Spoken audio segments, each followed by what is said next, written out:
Big DC fan, that helps. Well, she's got flaming red hair, so she wants to dress as Batgirl with next cosplay. Oh, guys. All right, guys. Welcome to Reels and Heels Live. Today, we're going to be debuting our new intro. So here we go.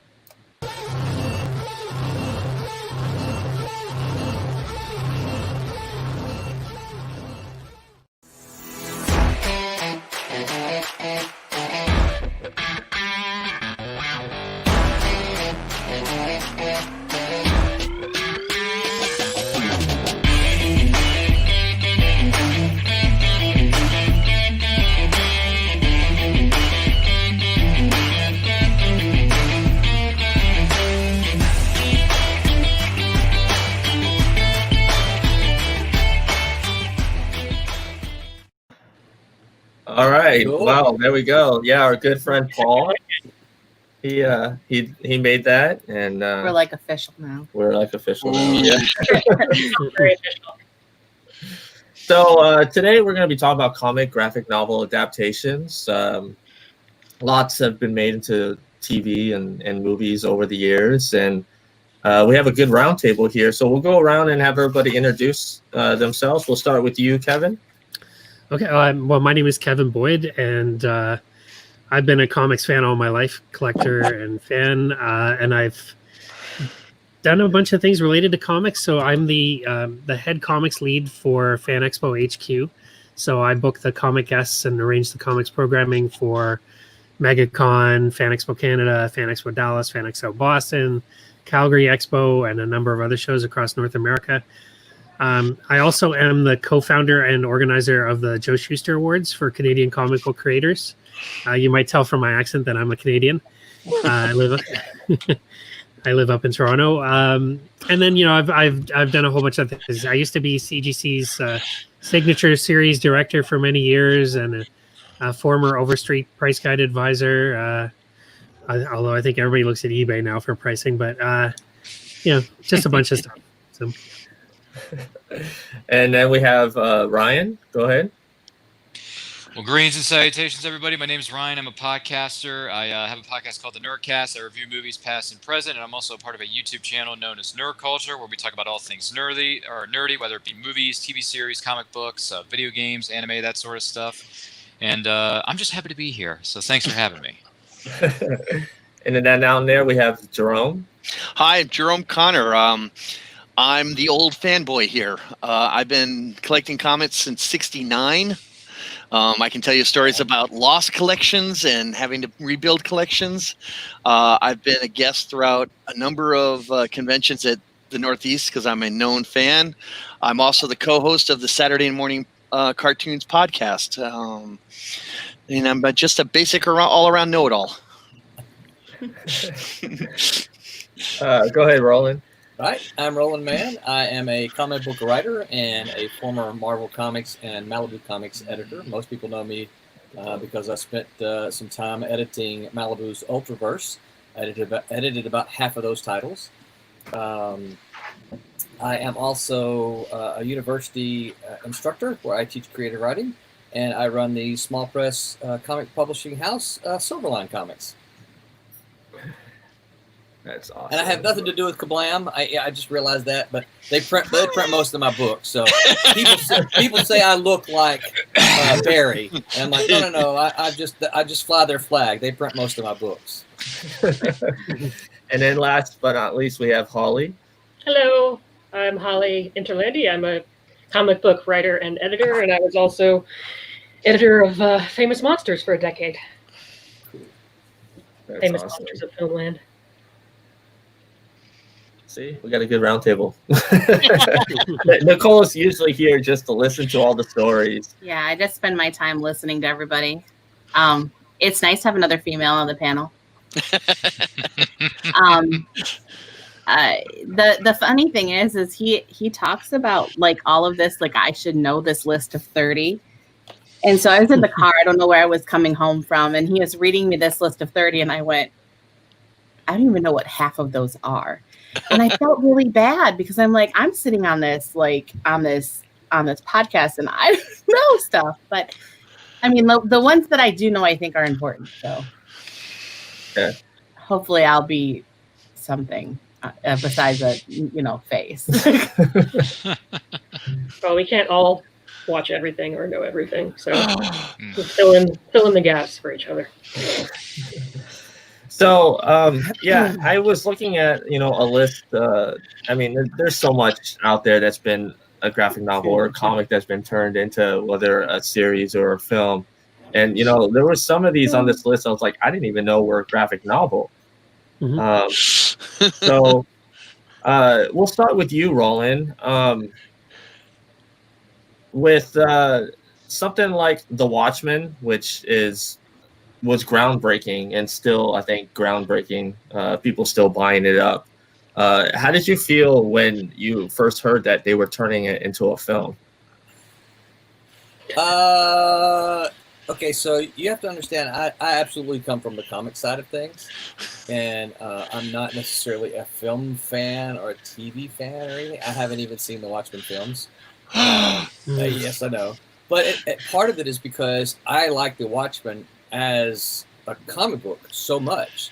And I heard from sources that I trust, which were comic book professionals, that were like, oh, I didn't like this, it wasn't true, the comic book is better. So I just didn't go.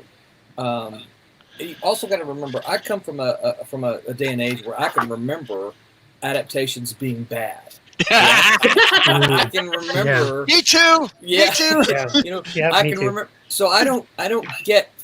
I always approach this with caution because I'm like, I've seen what they can do to comic properties, and that was certainly my thoughts about Watchmen. Because I think if you read it today, it's a little dated, but it still is a nominal work in the comic book industry. And so I think, I don't know, when I think of things that they can do to it, it concerns me because I don't want it to devalue what the graphic novel actually is, or the comics, whatever you want to call them. Anybody else want to jump in on there? I love the Watchmen film, personally. I have not seen the TV show. But I was there on opening night for the Watchmen film. I obviously love the comic, and I thought they did a decent job. I was really actually surprised. I wasn't expecting it to be as powerful as it was. So, I mean, obviously it you can't. It's like comparing apples and oranges when it comes to like the comic and the movie. But I was still really impressed with the film. I watched the TV show as it was airing, and it was much more faithful to the comic than the movie was. And it was very powerful. And Roland, as to your comment about horrible adaptations, I just have two words for you. Original Doctor Strange. Yeah. I've seen that one. Yeah. But yeah, the Watchmen was real touch and go, because I remember when it came out back in 84, 85, and it was, for all the fanboys, it was like, hey, what's weekend is this? You go, well, it's 3 weeks till the next Watchmen issue. I mean, that's how much excitement that book generated. And the moment issue 12 came out, there was immediate talk of adaptation to the films.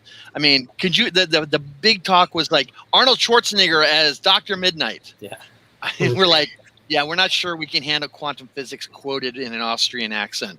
But the Watchmen has been talked about since it came out for adaptation, and I think they did an okay job. Yeah, I actually enjoyed the casting. I thought Patrick Wilson was perfect as Night Owl. I understand the comic side of things where people are touchy on when certain comics or graphic novels are even touched by Hollywood. And I know people had issues with the ending, changing the ending to Watchmen. But as a film fan, I think what Snyder did with the ending of that film made more sense in a Hollywood way than what the book was saying. I agree with that. You got the Watchmen right there. Yeah. Visual So- props. I'm just gonna weigh in here because this is a conversation we have all the time. Was the book better than the movie? And I kind of always err on the side of whatever the original was. So like, because I'm a teacher, so I apologize, straightforward. But I'm always gonna say, and I'm a reading teacher at that. So on top of all of that, like literature is always gonna be better. But I think there's two things that we have to think about too is, can the source material, can the book be translated into something that we could watch for an hour and 40 minutes or at the very most 2 hours and 15? So whatever we have to take from the written word is what we have to develop to be portrayed on screen in that time period. Because nobody wants to watch something. In most cases, nobody wants to watch something for 4 hours to play out the book on screen. And I get that. But there are a lot of times when the book was innately better than what they put out there for us to see. And I know he has a problem with that. He always argues with me. But I was one of those people, like I saw the Watchmen movie before I read any excerpts of the comic. So I was like, well, it wasn't terrible, but there are some things we have to think about in time too. Like in order for it to be relevant on screen, we also have to make it visually acceptable for the time period. Like the time period the book was written is much different than the time period when the movie was released. So the relevancy is important too. So I think like we can't just say, well, the book was better or the source material was better. I mean, look at it for what it was. It was for entertainment's sake. So take that with a grain of salt, as I'm the resident person that the book is always better. But well, in defense of what you're saying there is you could not have the cut-ins of Tales of the Black Freighter while that movie was running. It would screw up the flow of the film. Yeah. Okay. Right. So you can't, you obviously are going to have to cut that out, but from the perspective of the literature, that was a valuable insight to the characters and everything else going on to the storyline. And it just added so much depth to it, Yeah. And the argument I always have with her is when anything, whether it's a novel or a comic being adapted into a film or a show, is that when the filmmakers are making it, it's their job to make the best possible TV show or movie that they're making. They're not, they have to kind of please the fans of the source material, but their main job is to make the best project that is at hand. And that's my argument with when they're making stuff. I understand that, but you can't give up. There are so many things you can't give up when you're trying to tell a story. And you can't give up character development, and you can't give up, truthworthiness. Like you have to make sure that the stuff that happened in the book, if you're going to make it happen on screen, it has to be truthful. Like I think that sometimes is the issue with people not liking certain properties, is because the continuity or whatever issues get in the way. So keep in mind. I don't think any of the filmmakers or TV people ever set out to make a bad version or a bad adaptation. But the problem with literature, I think, is literature can be personal. And, there are 7 of us here, and 7 of us can read one work, and we can each take something different from it. We can each interpret something. So if we say, I read this thing, and this is what it meant to me, and this is, but Jerome might say one thing, and Holly might say another thing, but we all read the same work. The problem is when you get a film, then it is one person's vision and interpretation of what that literature was. Doesn't mean it's a terrible or it's wrong. It just means that what happens is that they've taken that literature thing and they've interpreted it to make it into a film. And this is why I think fans will sometimes say, I didn't like it because of this. And it's just, and I think that's, for me, that's kind of where the difference between a film thing that's been that is an adaptation of a book can have problems. It doesn't match segments of the reading the reading population. It doesn't match their vision. I think because the nature of literature, you can always pack more into a book or a comic book than you can on screen. That's just the way it is. You can pack more into scenes with words than you can on screen. And I for that reason, I think that actually the most successful comic book adaptations are ones that are based on very short works. Yeah. And I feel the same about literature in general. I think short stories make better movies than novels. Yes. In general, because with a film, there's only so much you can put on screen, and sometimes with a short story, that's all you need to make a great film. So I feel like one of my favorite comic book adaptations of the past 20 years was the 30 Days of Night, which was based on a very short 3-issue series. And I think because the original material is so short, they were able to capture the scope much better. Holly, that also works in literature too. Like if you've got a short science fiction story, okay, a classic one is since you guys are going to be talking horror later on, is Who Goes There? Okay, and what did they turn it into? They turned it into The Thing. Yeah. Okay, not once but twice. Yeah. And the short story in such as like that and other things works much better because you don't have there's not a lot of extraneous stuff that you have to pull out of like in a novel. Yeah, and in a novel, you got to pull out that taxi driver who you just spent the last 3 pages writing a backstory about. Short story, he's just the Joe taxi driver. Yeah. So Agreed. You're absolutely right. Kevin, it looks like you want to say something. Well, no, I mean, I'm thinking in the terms of Watchmen too. I mean, Watchmen is such an important work for comics, and it broke so many boundaries as far as storytelling and presentation. And I think the Watchmen film is a decent adaptation of the basics of the graphic novel, but it doesn't get into some of the time changes and maybe a little bit with Dr. Manhattan's origin story.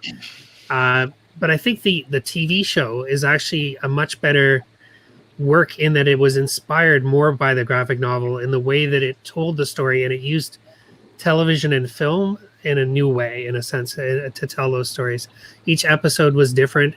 It didn't go into the same old territory, but it took those characters into new areas. And I think when we're looking at things like the Marvel Cinematic Universe and other television properties that are successfully translating the spirit of the comics, but not doing direct adaptations, I think those are much more successful, and that's where we're going. We're using comics as inspiration as opposed to templates. Well, there's a book I have in the house which basically says that the comic book superhero is basically our modern day mythological Greek gods. And they have all the adaptations and everything else like that. And so we're just changing our god stories, our Hercules, our Zeuses and all that. We're just changing them. And that's what it appears, having read that, it changed how I looked at all the superheroes, Yeah, I think what you said there too is the key. I think if they can capture the spirit of the original, I think that's what's gonna make fans happy. Because I'll tell you, one of my problems with the Tobey Maguire Spider-Man was that it didn't, from my perspective, it didn't capture the spirit of Spider-Man because his powers, his web shooters were biological, and I looked at it and said, no, wait a minute. Peter Parker is a genius. Peter Parker created the web shooters. They don't come from his body just because he was bitten by a spider. That changes the character. From my perspective, said, no. It means that he's not a genius anymore. It means he's just a mutant spider. and so I think that kind of went against the spirit of what Spider-Man was. Yeah, that was one of my issues with that. And I feel that the Spider-Man character kind of has the same issue as like Batman 2 when they have the actors portraying, Peter Parker and Bruce Wayne. It's like they're either good at being Peter or Bruce and they suck at playing Batman and Spider-Man, or they're good at Spider-Man and Batman and they suck at playing Peter or Bruce. Man, there's a whole list of Batman actors that you could go through and do that with. Yeah. George Clooney. I'm sorry. I must have caught something in the air. I apologize. Yeah, that's okay, Ryan. We were glad, got that out. Yeah. Must be coming down with something. I don't know. Oh boy. So like for the older people that are older than me, Hold that on a second. hold on. Who you calling old there, sport? Hey, I think I'm the When ancient you're one. looking at What age is old? Yeah. What counts as old in the year 2020? okay, so when you're looking at stuff like the old Adam West Batman, and of course even back before that to George Reeves Superman, that were loosely based on the characters. I mean, do you think that adaptations back then could have been made properly, or no? They were. Okay, you go back further. Okay, you've got a Shazam. You've got a Captain America. I mean, the movie serials were huge. There's tons of the movie serials that they had of the superheroes. Okay, but did they make the adaptations? Yeah, if you go back and look at the source material of that time, you look at the Supermans of the 1950s. George Reeves and Superman were pretty, they're pretty tight on it because of the Comics Code Authority. So, in the 1960s, the same with Batman. Okay, the source material at the time was tame. We're looking at the 21st century stuff because we've gotten rid of the code, and now everything is, basically a better product. But if you're talking source material, you got to look at the time that the material was that you're filming in. I mean, I think the early adaptations, even when they did have to change it, they pretty much become their own beast. Like, Yes. Moving on, like look at DC basically bringing out a Batman 66 series, or like Wonder Woman 77. They're based on the different versions that were originally adaptations anyway. So it's like you're going back and forth, and so I think that's a really interesting. Really interesting way to metasticize the actual original materials, changing it, and then going back and capitalizing on it again. I mean, the Fleischer cartoons from Superman cartoons from the 1940s are some I still look at today as some of the very best Superman animation. Oh, the Fleischers. Yeah. Dave and Max Fleischer did like 10 or 12 of them or something like that. Yeah, thereabouts. Yeah. Yeah, they're very good. Yeah, I think I had a VHS tape of those episodes that I got. Hold on a second. We can take a trip back to nostalgia. I happen to have mine right here. Okay, I got VHS. Visual props. My wife has Before tried the to thing throw these away, so I have to tuck them Oh, away no. down here. No, it's all right. This was before the birth of DVDs. But yeah, I think I got my VHS at like Sam Goody No. or something. One time. Just That was because fun. I have so many of them. It's not. She doesn't hate Superman or Oh, my okay. geeky Because I was stuff. gonna say. No. And I don't mean throw them. When she tried this if clean you go- if house, you it's go like back- you don't need 5 of these because they're all the same thing, right? I mean, I remember in 70, I think it was 78. Was it 78? Wait a minute, I'm doing my brain trick. Whenever Chris Reeves Superman came Yeah, out. it was 78. Yeah. Thank you. I went and saw that in the theater. Okay, I'm that old. I went and saw it in the movie theater. I remember it, and It's okay. It's just a number. It's all right, man. But when I watched it, yeah, I could believe a man could fly. That was the ad. Oh, yeah. You'll believe, Yeah. and the source material at that time was very similar. Yeah. That was what's going on. So whenever you talk source material, you got to realize that the movies or the shows that you're watching, depending upon when they came out, now the source material is actually 2 to 3 years older than the film you're watching. Yeah. Okay. For that Superman film, did they use actual story arcs from the comics? Probably, but I don't know. You'd have to ask the oh god, I can't think of the director's name now. Richard Donner. Donner and the producers. I mean, The Salkinds. Salkinds. Thank you. I keep seeing the opening credits, but I can't remember the names now. It's old age, But yeah, I mean, the source material at the time, you go back and look at it. This is the time when you had the giant size magazines of Superman versus Ali and Spider-Man versus whatever, and the Incredible Hulk versus Batman. I mean, that was the time of that. And if you look at Chris Reeves as Superman, it's kind of the similar style, So, source material is 2 to 3 years before the movie that you're watching or the TV show. Yeah. Yeah, sorry, old man talking here.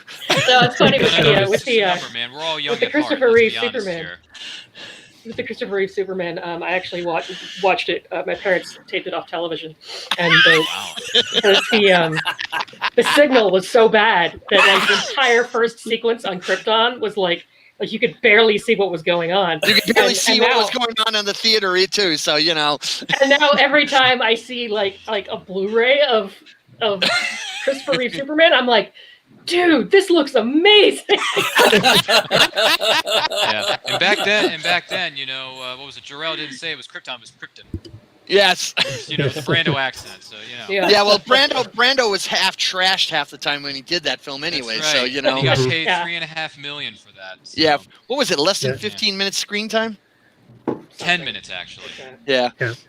You should see the behind the scenes pictures of that section of them. You know, it's quite All funny. the glass. Yeah, well, we could do a whole show on Brando and how hard he was to work with on set and stuff. Or we could just talk about his great performance in that little indie film On the Waterfront, because I could talk about that all day. Yeah, there's that too. So another one that here popped up on my list since you brought up the MCU was Captain America: Civil War, which it did stray from the source material a bit, but it. I want to hear Holly's interpretation on what she thought of it. Oh well, it mostly I'm a little bit bitter because I'm a huge Cap fan, and I was very happy with the first 2 Cap movies.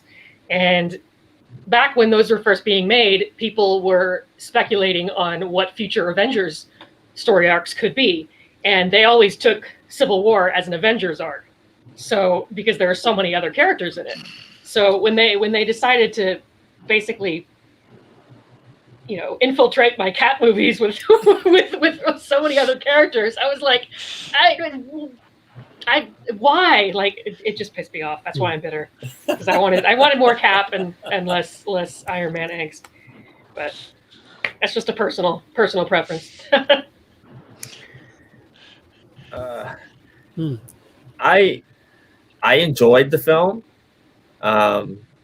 I know everybody was expecting Cap to die at the end because fans of the series knows how it ends with him on the steps there. And Kevin, did you like what they changed, or did you not like what they changed?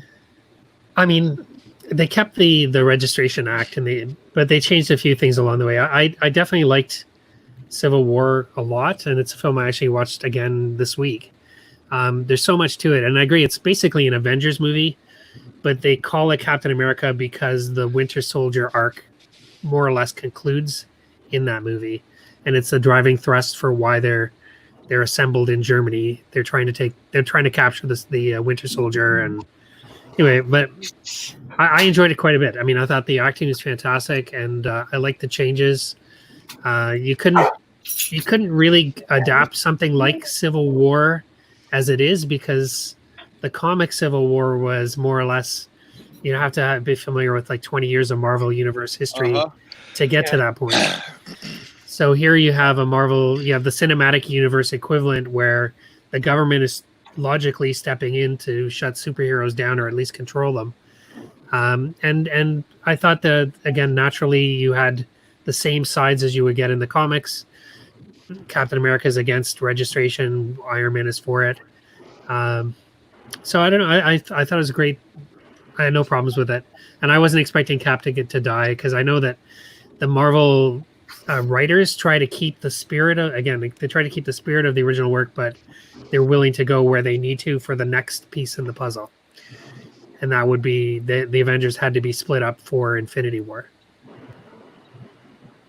That's actually a good thought process of that. And I know, and it would have been a tragedy to kill off America's ass.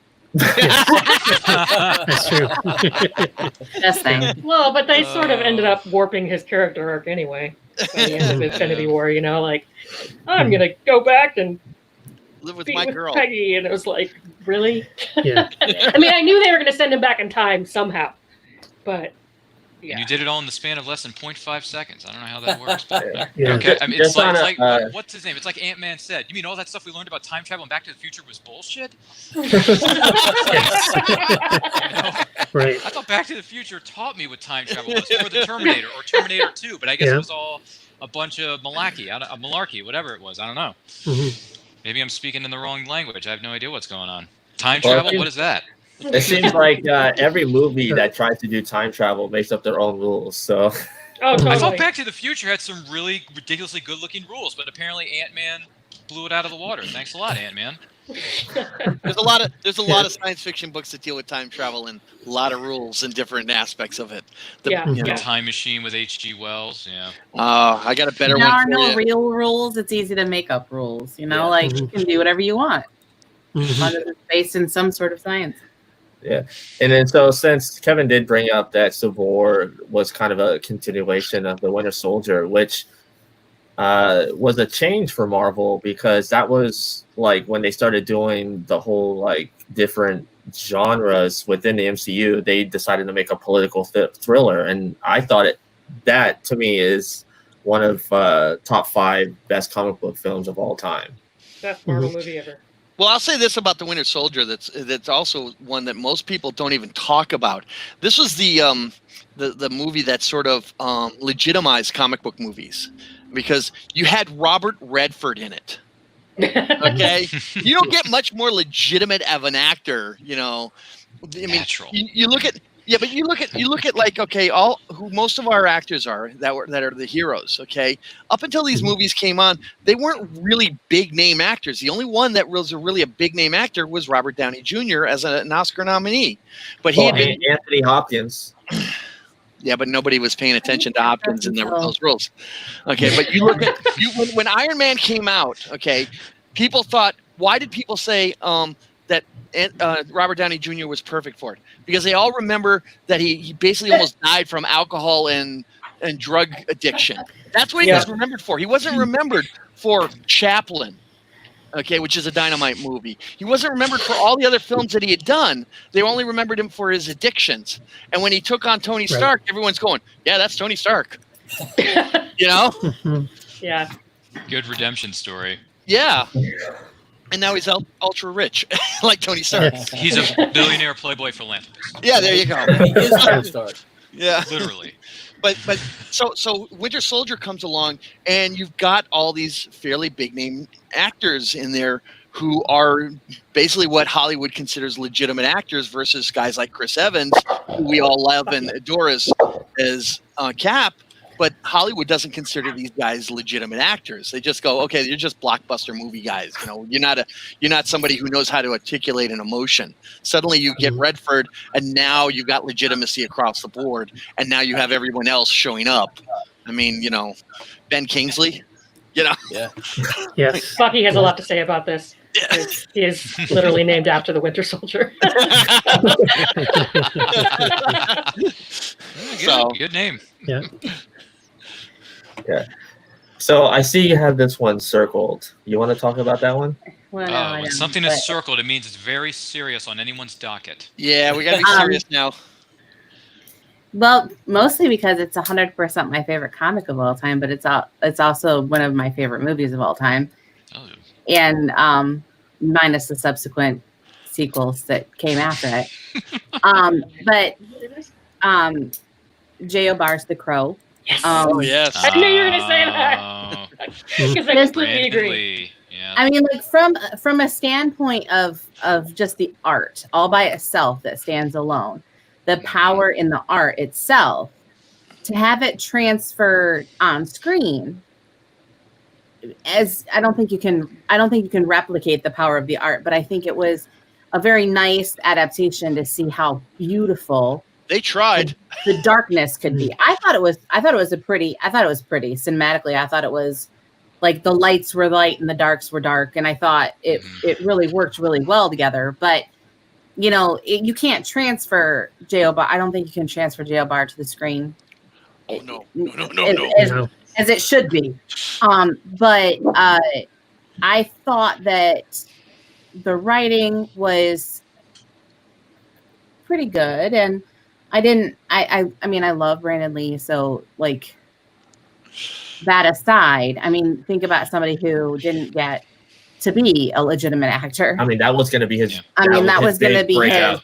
his breakout. And I think that for the most part, he solidified his place in cinematic history. But just the storytelling of the film, I don't know if it was 100%. Like, it's been a while since I've seen both of them together, but I thought it was a fairly good adaptation. But I thought that they harnessed equally what needed to be beautiful in the film too. Like, I thought that the characters got developed and that there was that kind of color in the film too. Like, there's, I don't know what the cinematic words are for it, but it was pretty on screen, and I enjoyed watching it, even in the most dark and the darkest parts of the film. Like, I mean dark, but I also mean dark like the absence of light. That would be cinematography. Yes, if you watch any like any of the previous episodes where I complained about Zack Snyder and how dark his movies are, I don't mean like dark like noir. I mean dark like fucking turn the lights on, man. Yeah. I can see that. I can understand that complaint. I don't like not seeing, like, there are certain times when you don't want to see what you don't want to see. You know, you don't want to see it, but like I want to see certain things, and I think that in The Crow they managed to bring that darkness into kind of a. It definitely played a character, and it played a character, but it was nice to be able to actually see the characters too. Like in so many other movies where I'm like, I don't want to watch it because I can't see. Like like if I can't see your face, I don't give a shit what you're trying to exude because I can't see your damn face. Yeah, no, it makes sense. So. But I want to hear from everybody else because I lack the words to put the emotion to put my emotions for the book and the movie into words. Like, I lack it. No, same. I love it. So they're both. I'm with you. It's one of my favorite movies of all time. One of my favorite comics of all time, and I was the perfect age for it. You know, it came out when I was 14. 94. I've got my Crow Real Love Is Forever ring on right now. And I ordered from the CD mail catalog in 1995. Wow, these young Another kids great today. year. There you go. Yeah. But yeah, it's I'm with you. I get so emotional about it because it's a movie that means so much to me. I almost can't look at it objectively, you know. I think it's what it spoke about, that connection to life and death, and the fact that we're never really apart from the people we love, and that we're tied to them for eternity. And I think that was the beauty of it. And I think that feeling is hard to articulate on screen, but I think that's why Brandon was attracted to the role as well. I know he was a huge comic book fan. He collected comic books way before that. I mean, I think when he made Rapid Fire, he was talking about how he loved comic books and stuff like that. But I think that was his father's really philosophy, amazing, though, about life and death and all that. But I think they picked amazing people to support too. Like, Yes. I think when you put Ziggy Pop, right? Iggy Pop was in the sequel. Oh, yeah. He was in the boy, sequel. the sequels. Woo. I'm trying to think of the other guy. That's another What was case. his name? I can see his face, but I can't see. I can see the character. Well, the but guy with the long blonde hair was Michael Massey, and then the bad guy in the overall film with the black hair, that was Michael Wincott from Three Musketeers from our friendly neighborhood Disney studio. Yeah. He was Tony good. Todd. that overall. That Tony overall. Todd was like, also in it. Ernie Oh, Hudson. Tony Todd, yeah. yeah. Ernie Hudson. Ernie, and Winston, Who's in Zedmore from Ghostbusters, he's in Wait, playing was the he in straight the first cop. one or the yeah. second one? First one, Ernie First Hudson was top. Oh yeah, that's right. Yeah. See, Yeah. they all Good kind of, actors. the only one that doesn't blend in with there's two that I love the first one. I can live with the second one. I don't know what the fuck they were thinking when they made the third one, but okay. And the first, yeah. But like the two kind of blend together because I don't think I always watch them together after the first one came out. I always watched the two of them together. Like I couldn't watch one without the other. Like I had to watch them at the same time. I don't know why. I don't know. crazy. I don't know. City of Whatever. Angels, yeah. But I mean, I think that they didn't. I don't know. Somebody else talk. Well, when I saw it back when it came out in '94. This is just before my first marriage. I went out actually and bought the book after I saw the film, and I got to admit that book is even darker than the movie. I mean, you're talking death and stuff like that, and all that. I'm just looking at it going, I had to put it down a couple of times because it was so disturbing, and I mean, I missed out meeting Bauer at an event. He had to cancel for whatever reason, but he had stated that he wrote the book because somebody close to him died in a similar way. Oh, his fiance died in a car crash. Oh, was it? Okay, Yeah. then all right. But And he wrote the book as a response to that. Yeah. Write a dark and gloomy graphic novel that sell millions of copies. Yeah. But I think that should be like the reason movies and comics and books and all of that appeal to us is because we can make a connection with whatever they're trying to say. Like, I think that book helped me deal with a lot of the loss that I'd experienced in my life, and that knowing, like, even if it's somewhere across the time-space continuum, we will meet again, and that love will be as strong. And I'm comforted by that. I think, like, even in my angsty, blackest of all black, attitudes and depression, I think you can kind of get on that and be like, okay, well, then I can get through this. Like, there's something to look forward to. That is something to look forward to. And I think that they really, I don't know, for me, they put it on screen. A lot of times we look at the comic books and they can't put that on the screen exactly the way it is in the book for lots of reasons. Spandex, but lots of reasons. And then you see, the Crow, and you see kind of this nicely adapted picture of what it could be on screen. Again, somebody else talk. Where are we going with this? No, look, I'll be honest. I'm on the flip side of this. I grew up on movies my entire life and still do to this day. I love movies to death, but I didn't see The Crow until a few years ago for the first time because I heard about it over the years and people keep telling me how good of a movie it is, but I didn't get to this party until very, very late. But you know what they say, it's better late than never. So I sat down and I watched The Crow and I'm like, dang, this movie's good. And I'm a fan of revenge movies. I'm a big fan of revenge movies. Anytime a character gets payback on somebody or something that wronged them, I'm like, yeah, man, lay the smack down. That's what I want to see. I want to see somebody breaking necks and cashing checks. And The Crow did it pretty darn well, especially for the outfit he was wearing for the time. When you get a trench coat and the face paint, and this later on to inspire one of the greatest pro wrestlers to go as the Crow of all time, and I'm talking to you, Sting. I mean, that's awesome. It's great. That's how big of an impact The Crow had, is that Steve Borden dressed up as the Crow with his Sting character in pro wrestling. That's awesome. Like, that's really cool. And The Crow's a good movie to boot. So if you're looking for a good revenge movie or just any kind of movie that's dark and gritty in general, look up The freaking Crow, man, because that's a good one. I mean, I liked it so much when I watched it to the point where, okay, I need that as my Blu-ray collection stat. And then I went out and got it for how much was it? Like $5 at Best Buy in the bargain bin. Fantastic. And then I had James O'Barr sign it a little while later at a convention, and there you go. I also recommend you go out and get the soundtrack. The soundtrack, yes. Yeah, it's a dynamite. Both the score and the soundtrack, actually. Yeah, Graham Revell's score is also amazing, but also the music. The music really played a huge role in that film. Without that music, that film, it wouldn't be as powerful. Yep, totally. I have to add that to my retail therapy shopping list. 2020 started because, as we all know, 2020 has been not so good of a year. Yeah, right. It's funny that you mentioned revenge films because in the horror podcast that I do, just a couple days ago, we did an episode on revenge films, and The Crow was our ultimate. Okay, there's a lot of revenge films out there to choose from many different genres. I saw it, Devin. Which is one of the many beauties of film, but I digress. Yes. So let's talk about a film that, where we say that sometimes they work and sometimes they don't. And that's The Spirit, Oh, the spirit. Oh man. Oh The yeah, less said, I the better. remember seeing that in the theater. Oh, you Uh-huh. poor man.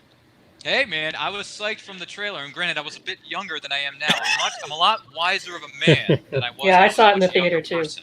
Yeah. Well, what we Yeah, need to me too. remember about The Spirit is that it came out the same year as Sin City, and so And that was everybody was yeah. really into that aesthetic at the time.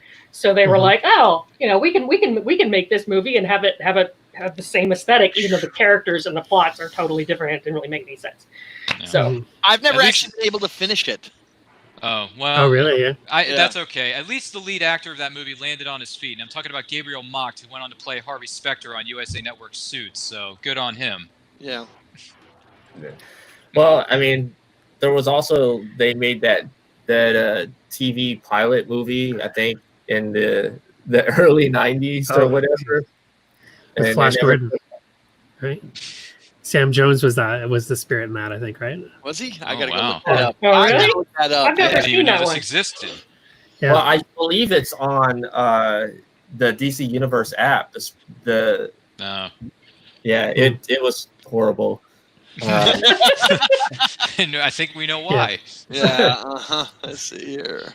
But you did mention Sin City, which was very popular. 1987.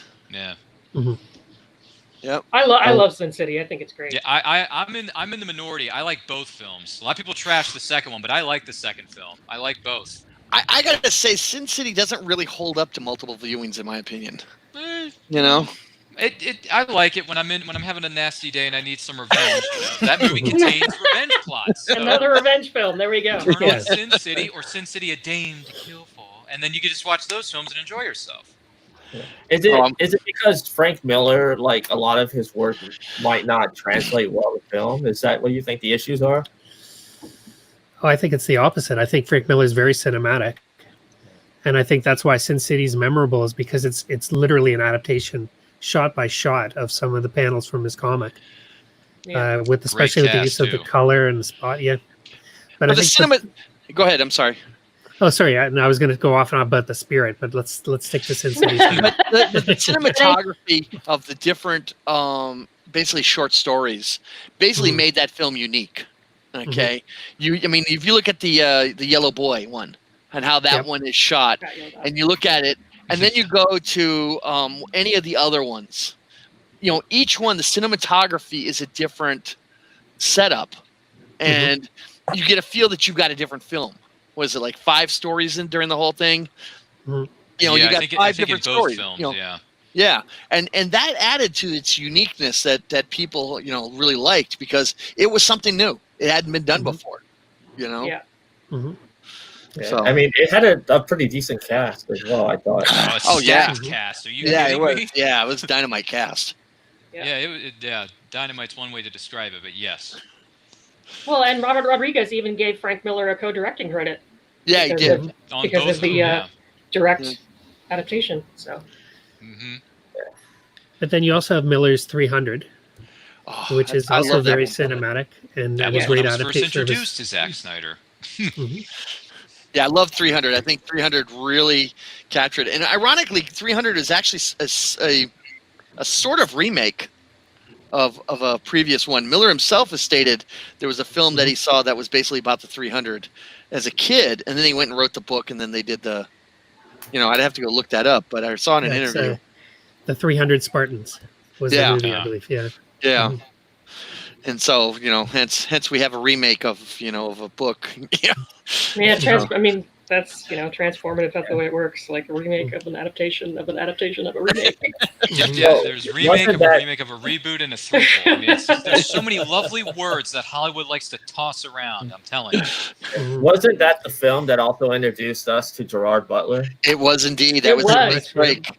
Yeah, I what was don't it? believe there's a better film that could have at that point. Tonight we dine in hell. This is Sparta, and then he kicks the guy into a giant pit that's actually green screen, but it looks like hell.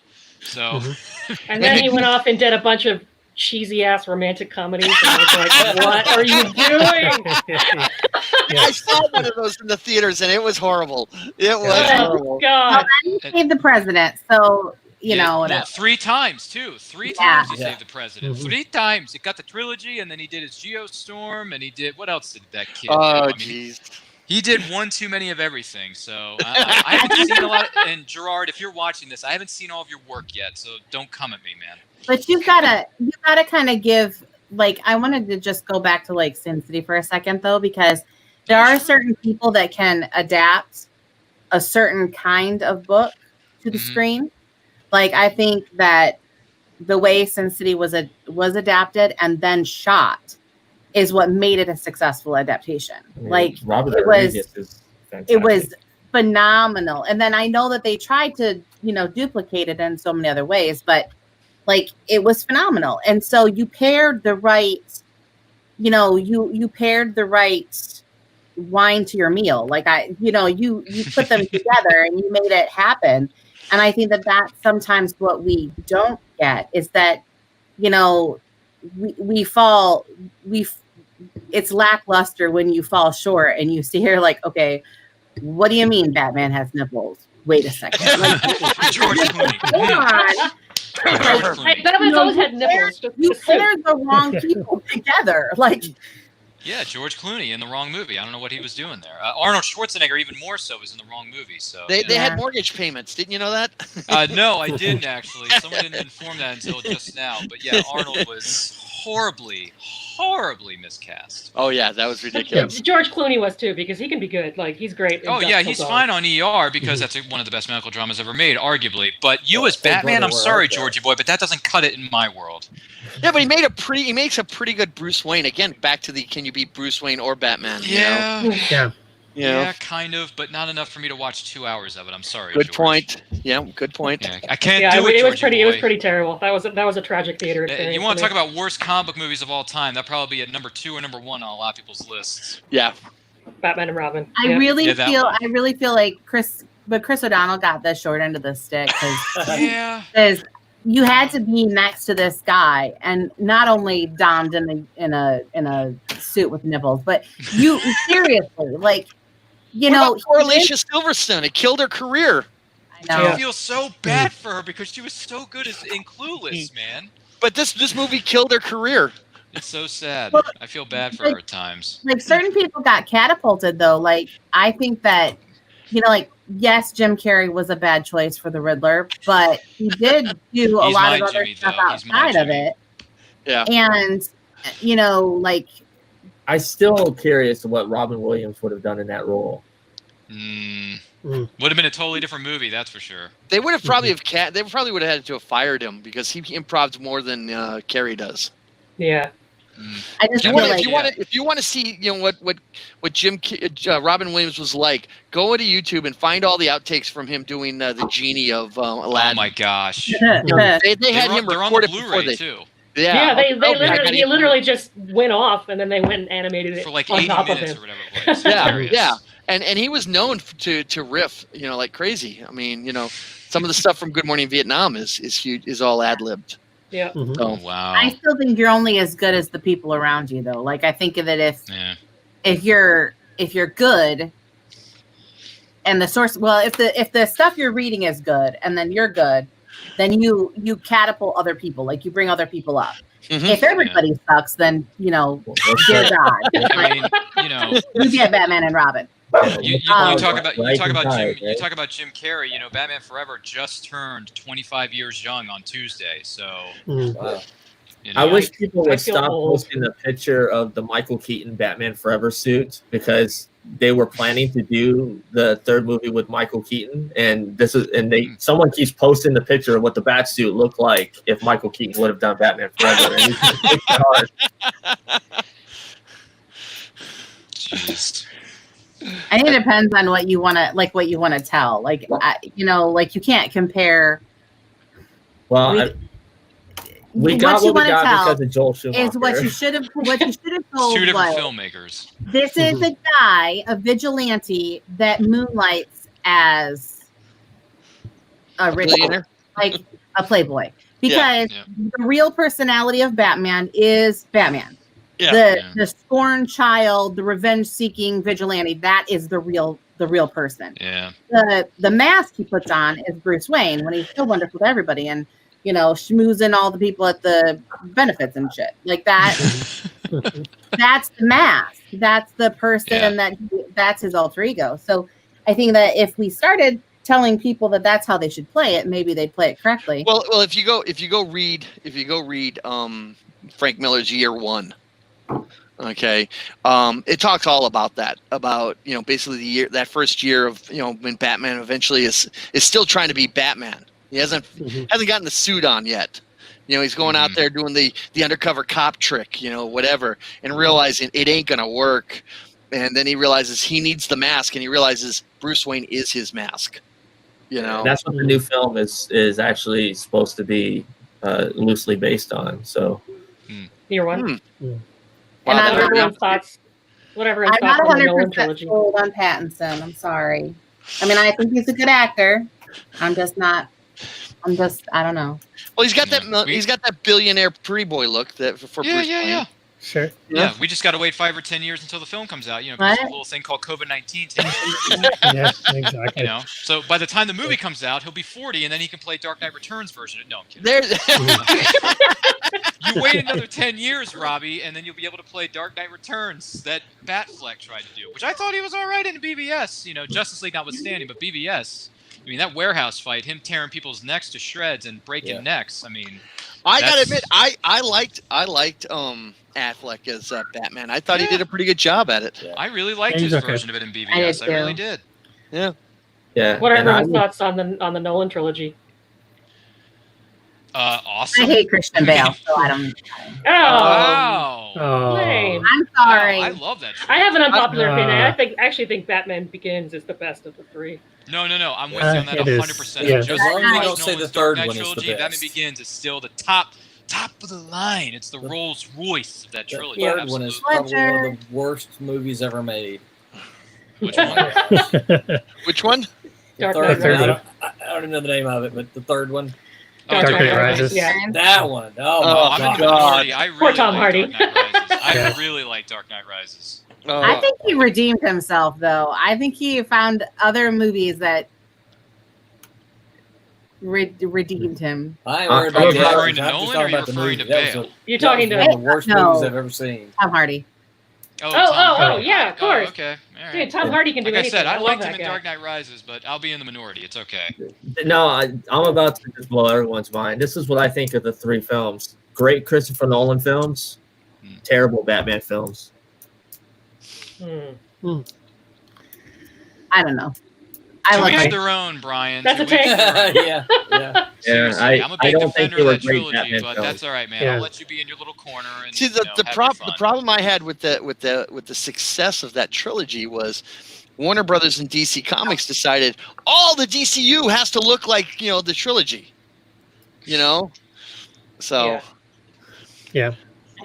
I can't even. I'm like. And that's a real Alfred Pennyworth, or is that someone calling themselves Alfred Pennyworth? Because I think Alfred's a fictional character, but okay. Yeah. they're on my. They show up on watch my my Saturday morning show. So.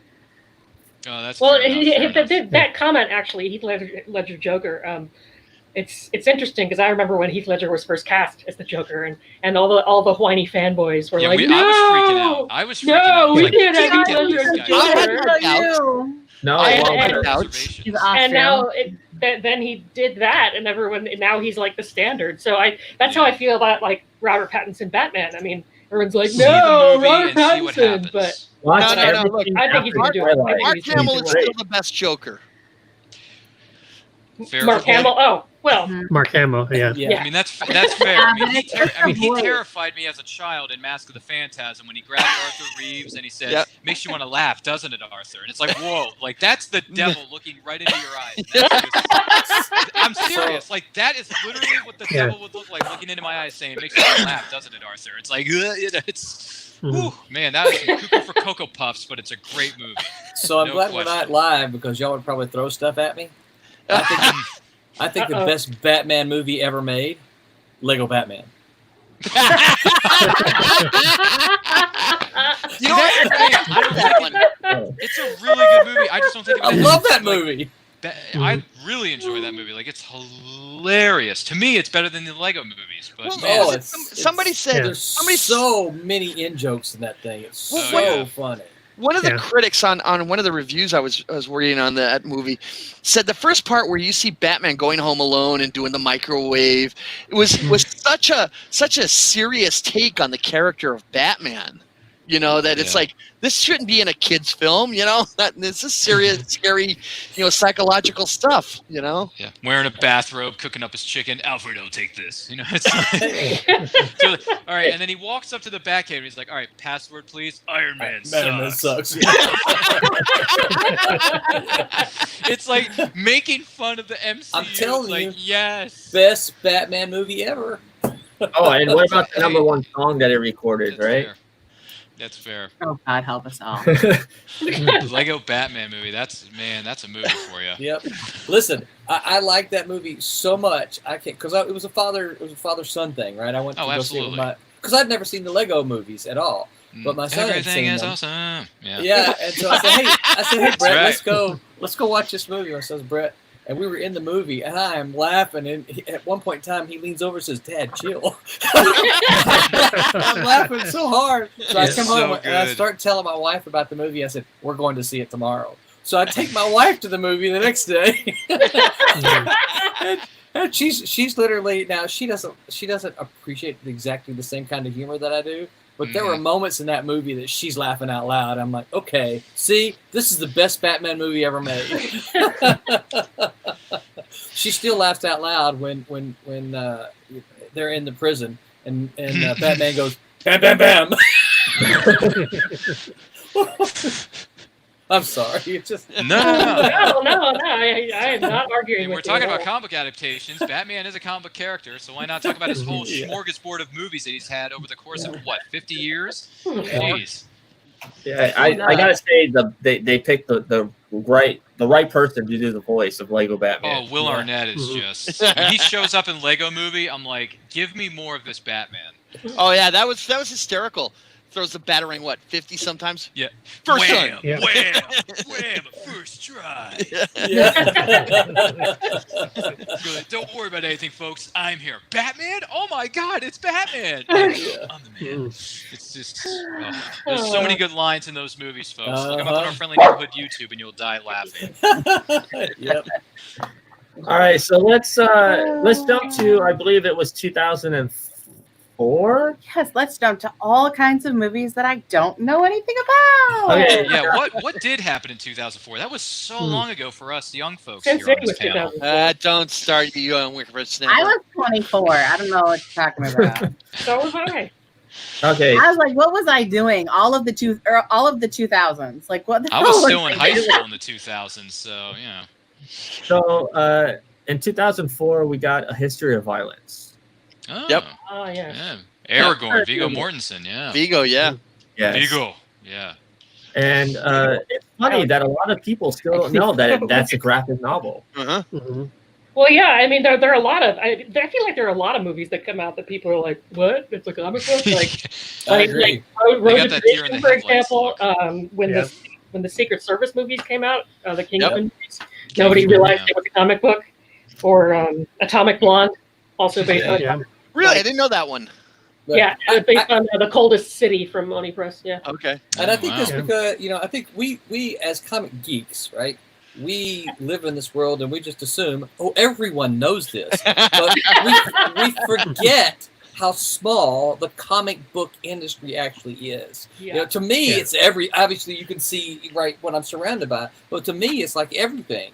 I But don't want to deal with the muggles. Outside of these walls, though, people just, they I don't understood know. that reference. That's a very good point. Yeah. But A History of Violence, it's one of my favorite films. And if I'm not mistaken, I believe it was actually nominated at the Academy Awards that I think year. it was.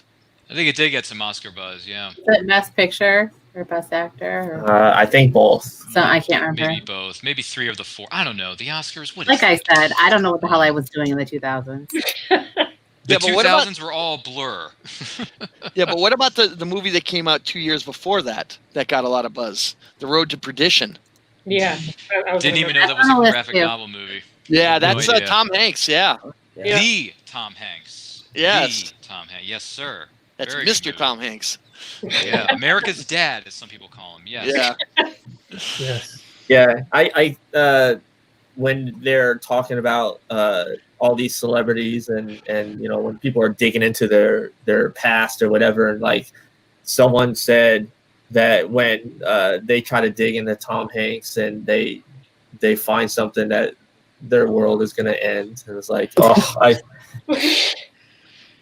Cancel. No, you want to destroy somebody? Show them bosom buddies of the early days of Tom Hanks, and they'll be horrified. No, but we forgive him for all that. Like, we forgive him for all of that because we're like, but I will not forgive him for Bachelor Party and what's the home he did with Shelley Long? Oh, my God. Wow, Money Shelley Long. Pit. That's a Cheers throwback. Oh, Well, he was in a movie called Money Pit. Yeah, I'm yeah, sorry. that's right. I That's right. still love Bosom Buddies, so you're gonna have whatever. Money Pit was a remake of Mr. Badlerline Builds His Dream House. Cary Grant film. Jeez. I just. Oh, fascinating history buffs we have on this panel. Oh, I'm a huge fan because it had Myrna Loy in it. The Mr. Badlerline Builds It, and I love Myrna Loy. I do too. Oh, I see. The Thin Man. Oh, Love those Holly, movies. Yeah. Oh, yeah. Yeah. Get her if you can get her autobiography, it's a good read. Really? Cool. Yeah. So Holly had mentioned that Atomic Blonde, which recently I gotta go look that up now. Thanks, Holly. But we just watched it, and aside from the fact that I love Charlize Theron, I think that Theron, whatever, the blonde lady. Theron, yeah. I mean, she is freaking amazing in pretty much everything that she plays. But I didn't know it was based on. I should have known, just based on. I should have known, but I thought that the movie was really. I don't. It's not. Well, it wasn't really fun, but The music was dynamite. the music was awesome, and she's amazing. So And I mean, and the story that they were telling, I mean, the whole like 80s at that time period, I mean, we had everything going on with the Wall and Ronald Reagan and The actor? No, I'm kidding. Sorry, that's another movie reference that no one caught, but that's all right. Yeah, no, I said that. That's a Back to the Future. Good one. but Yes, someone caught it. Thank you. All right, I'm not alone. apparently there's a movement. although I did understand the reference to the reference that you made just a few minutes ago. That was Oh, a thank Castiel you. reference. Okay. Yeah. thank I you, did catch that appreciate one. it. All right. So there's actually a movement that people want to see Atomic Blonde crossover with John Wick. I think Oh, that God, was no. John Wick would still win, but No, that would be horrible. Why do we have to stop messing with good shit? Like, don't. You don't have to remake But it. Just Atomic, keep it the way it but was. Charlene It was good Theron's shit character, well. if you did a crossover, Charlene's character would be in her 60s or even her 70s if you crossed over. Because didn't Atomic Blonde take place in the 80s? Yeah. 80s. yeah. Okay, We're waiting Tom. another 5 or 6 years for John Wick 4 to come out. Thanks, COVID-19. So I'm looking up and down this list here. There's like some balls to the walls type stuff on here, like Wanted. Just did a yeah. rewatch of that. That's a good movie. I've actually never seen that one. I Another read the revenge book. movie. I read the book, did not see the movie.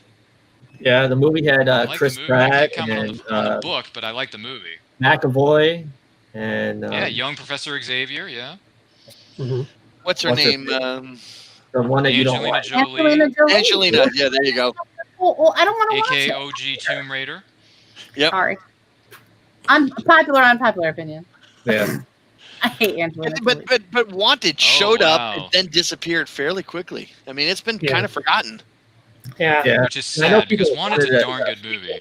But I think it's too late. But did Wanted get lost in the shuffle of that year? Yeah, Like- Yeah, it was 2008. 2008. It was MCU. It was Dark Knight. Yeah. You know, I think that Well, it was good enough that the Mythbusters tried to curve a bullet.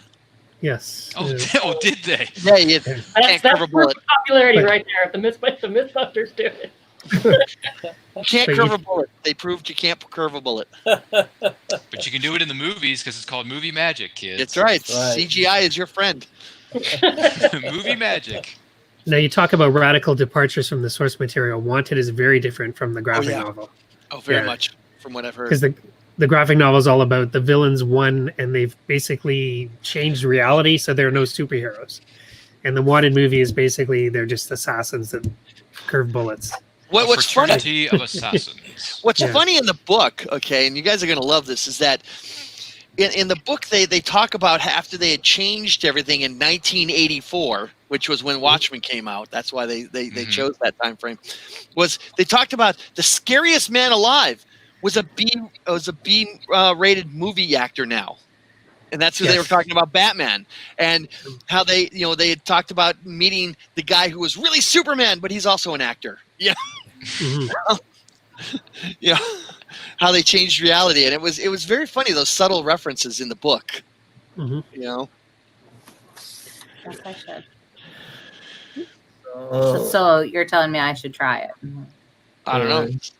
But now all I can see is Angelina Jolie. So I think You say that like it's a bad thing. Watch the movie and enjoy it. That's all you gotta do. It's very simple. It's so simple. there are just The some movie things is you can't good. get over. I just can't. I just. Oh. She takes No, I get it. Maleficent for me I get too. it. I don't like her so much that I didn't like Maleficent. And Well, Maleficent, was Maleficent good. is one of the worst movies in Disney's cinematic history. Let's be honest, but Oh I no, just- no, But the No, character, she Ryan, ruined the character for me. Ryan, you have never seen The Devil and Max Devlin or Condor Man. that's true. I have not heard of Condor or Man. seen God, those I almost titles. forgot that movie existed. There you go. But hey, I saw Condor Maleficent Man's so both of bad. those. theater. Condor It's pretty Man is bad. so bad it's fun. Okay. Oh. and the Devil and Max Devlin, it's Bill Cosby as the devil. Mhm. Oh, I see. Okay. Oh yeah. I never heard of these properties, The but only So you're reason saying- I You remember weren't Roland around in the Mann- 1970s. no, I was not. Unfortunately, Okay. I don't have a DeLorean yet where I can go back in time yet. So Oh yeah. These are some pretty bad stuff. Go look at the 70s stuff from Disney.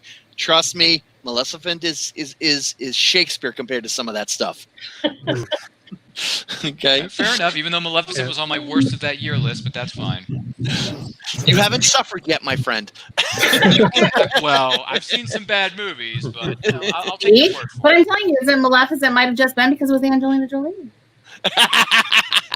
No, the movie was just bad in general. It doesn't matter who you got to play the part. The movie was bad with a capital B, so it's okay. He's my Hey, you know what? favorite Disney villain, but I couldn't get behind it. It's okay. Every studio has bad days at the office. That's just the way business is. Yep. Before I bring up the next thing here, hey Kevin, I had talked to you about your Hot Toys collection. Do you have a Hot Yeah. Toy near you that you could show off? Well, I have a few with me. Which reminds me, I Just need like, to start collecting Hot Toys because they look so good. What's a hot toy? Yeah. So I'll bring out. Seriously, I mean, A very large I'm going to bring out Spider-Man Okay. here replica. okay. from Very much. Infinity War. Tom Holland. My money So goes to you a can- 7-year-old, so I don't get to enjoy you can cool switch toys out like his- this.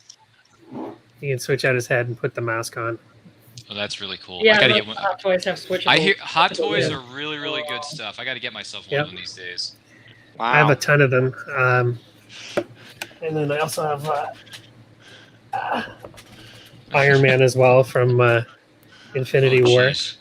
Wow. Wow. Look how detailed that is, folks. Yeah, Hot I Toys- remember my days in the comic shop. We always get calls about Hot Toys. Do you carry Hot Toys? Do you carry Hot Toys? Like, I know. Hot Yeah, Toys I'll is reach out and see where I can Japan, go. right? Mhm. Sorry?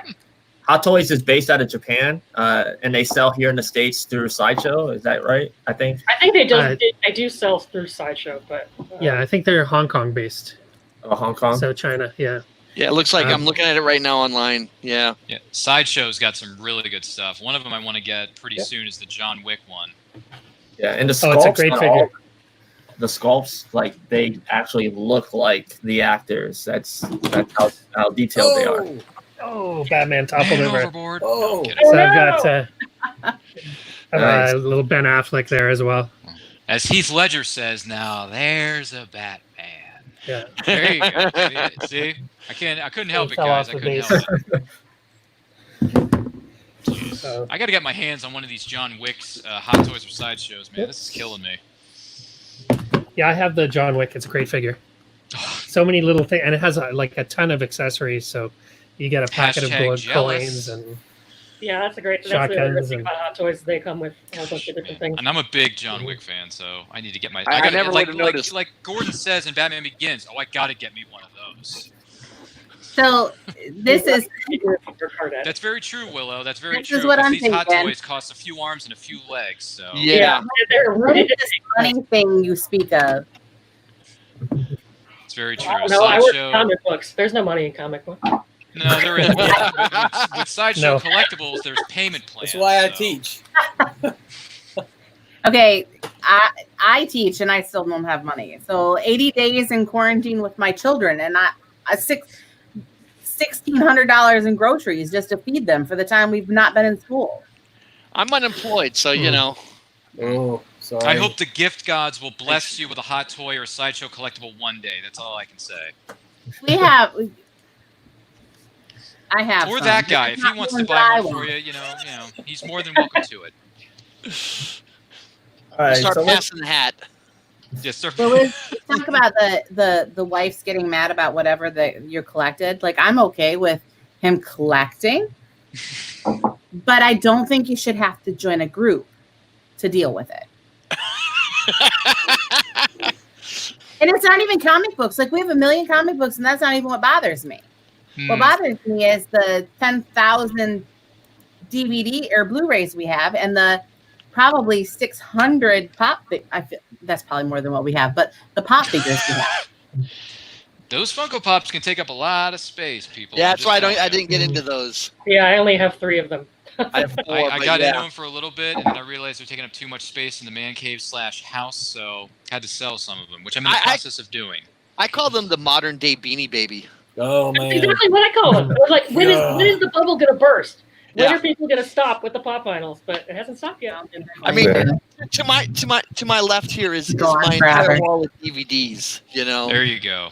and I'm mad at the Criterion collection to showing up. You know, because now the really good stuff is appearing. You know, Oh, I like Criterion stuff. yeah. I have my fair share of Blu-rays from them. yeah, Criterion, Shout / Scream Factory, and Arrow Shout Video. Factory. Really great stuff. Screen Yeah, Factory. 8 years ago, We have 10,000. That's 8 a years. plethora right there, if I can Yeah. use a very big technical word. You would Yeah, hate my apartment so much. I have so much crap. Holly, I want to come visit your place. I'm already just from what's behind you. I'm already Yeah. liking it. Well, yeah, Yeah, I'm I've got intrigued, my Holly. bookshelves over here, like so many books. And then I got Nice. more bookshelves in the living room. I got a Wow. 12 by 14 shed that's got my comics, my paperbacks, and everything else collectible. And then the basement's filled up too. See, because you know, I also have my wall of DVDs. Oh, that's a Nice. good one. Jeez.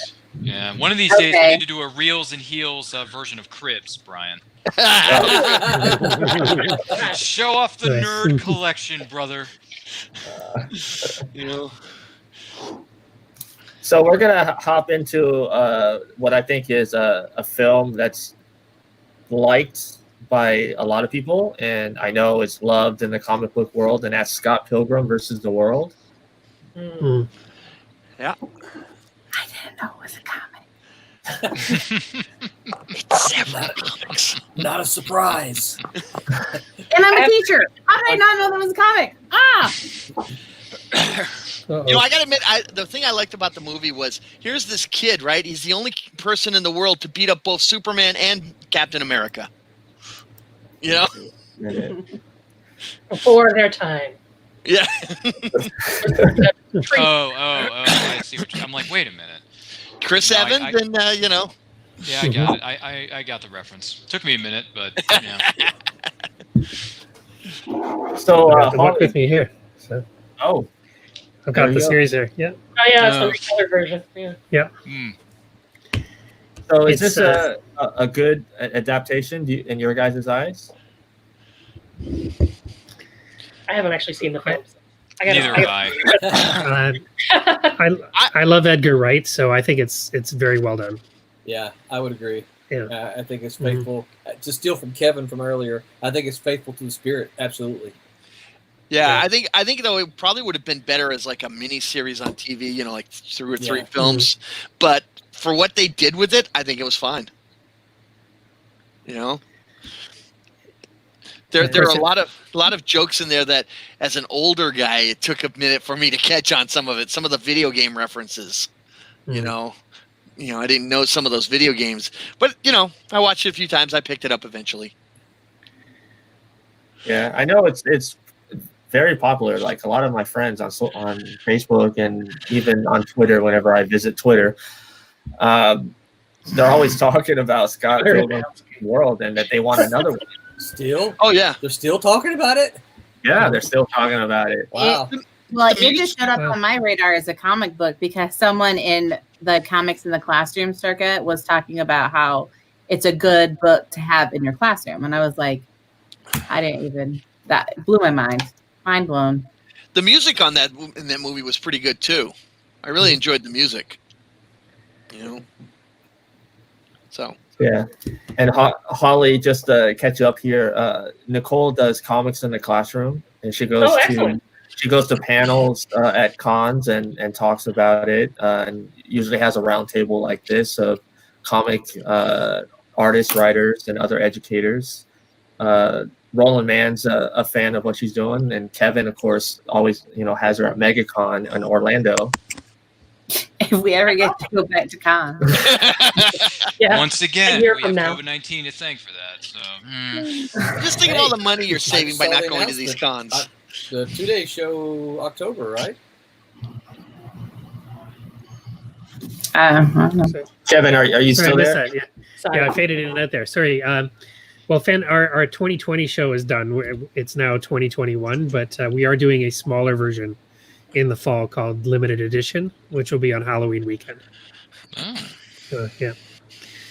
Provided it's safe to do it.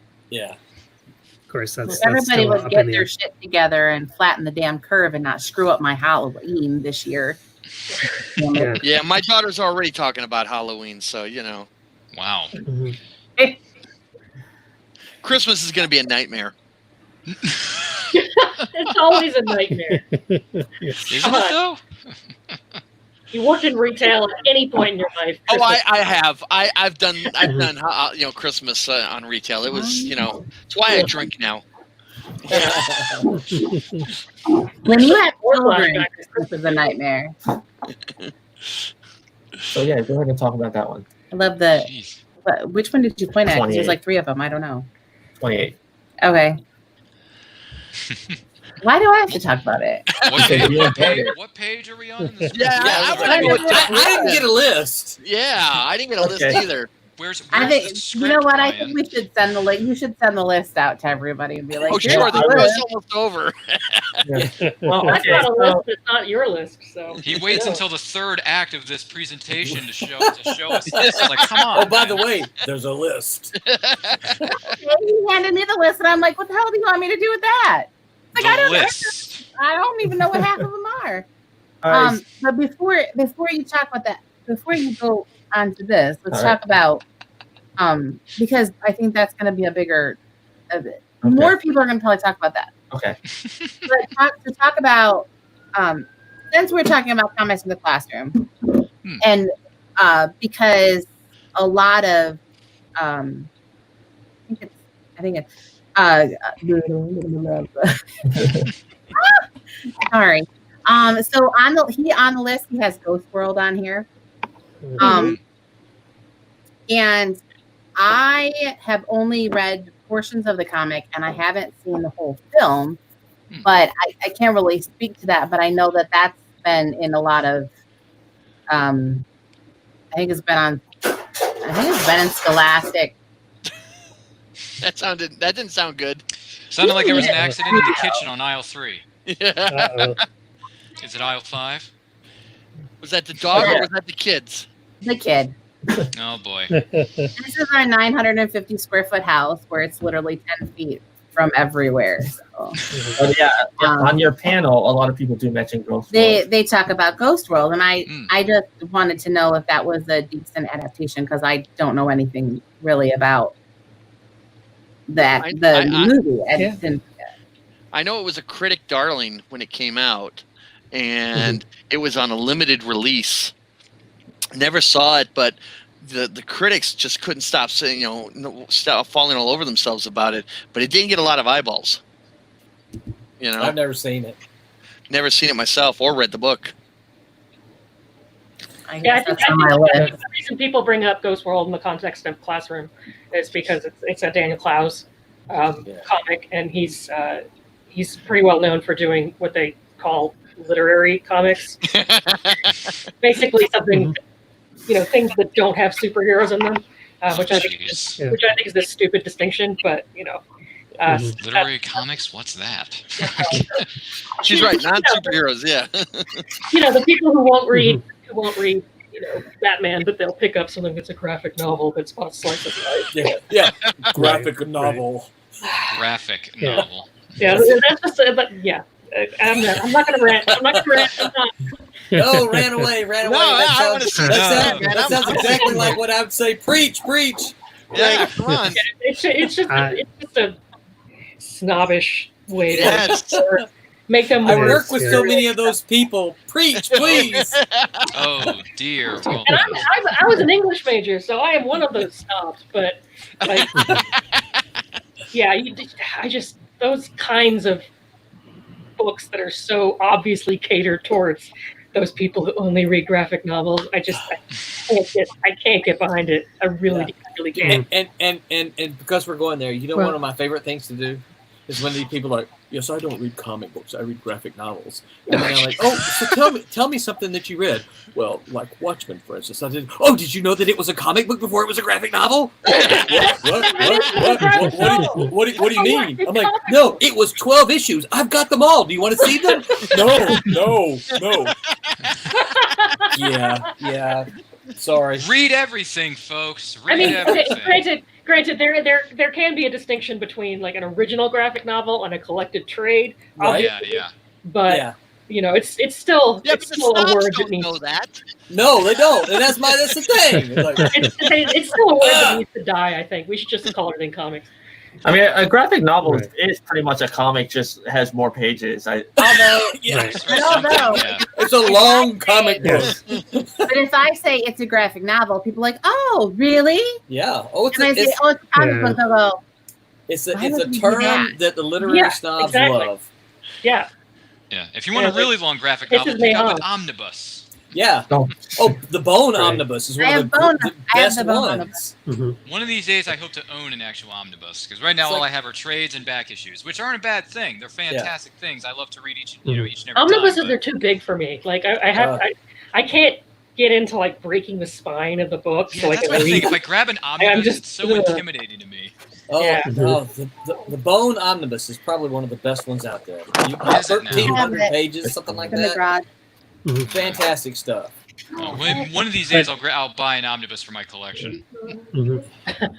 Hey, Roland, I got a question for you. Now, I'm a huge fan of your Cat and Mouse series.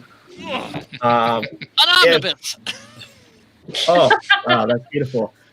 Oh wow, that's gorgeous. That is. That's wonderful. That's wonderful. Basically, if it falls on your foot, you're going to the hospital. Okay. I will keep that in mind Kevin the says, next time I go to my store. I'll see your Wonder Woman and up you an Infinity Gauntlet. Slam you with an Infinity Gauntlet there. I actually have a podium that I have to put them on. Yeah. Oh, a podium. Wow. Okay. That's I have a little podium I put it on. Yeah, that's very stylish of you. Yeah. Yes. So, Roland, like I said, I love Cat and Mouse. Thank you. And I could totally see it as a series. Is that something that you would be open to option it to be adapted as a series? Absolutely. It was optioned. It was optioned in the early 90s at the same time as my dear friend Lowell Cunningham. Do any of you know who Lowell Cunningham is? Yes, I do. I've met Lowell. Great guy. A terrible hermit right now, but Lowell is the guy who created Men in Black, right?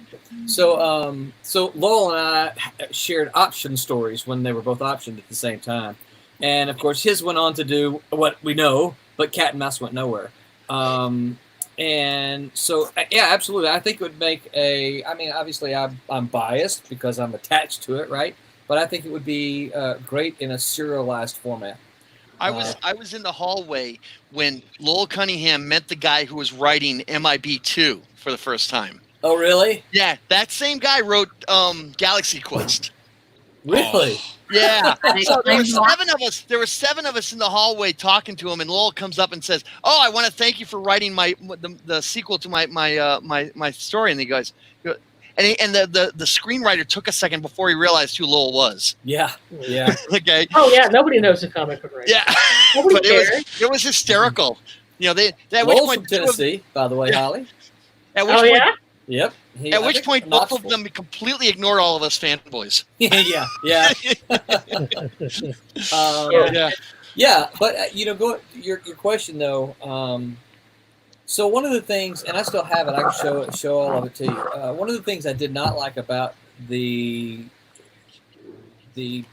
was optioned in the '90s. It was optioned by Trilogy Entertainment, which was Gail Ann Hurd's company, the same company that did Robin Hood, Prince of Thieves with Kevin Costner. Okay, and of course, this is early '90s, so it's before the big success of the comic book movies, right? And so one of the things they did is they went in there, they just changed everything, okay? And I had serious issues with a lot of it. I'm going to tell you the biggest change so you guys can appreciate exactly the kind of things I had to deal with. So I'm not going to go into all the story, but Cat and Mouse is set in New Orleans, right? I'm from Mississippi. New Orleans was the coolest town, city next to me. Had a character. Here, and I'll open it for you. And one of the things they did in the film treatment of it is that they had all these underground caverns in New Orleans.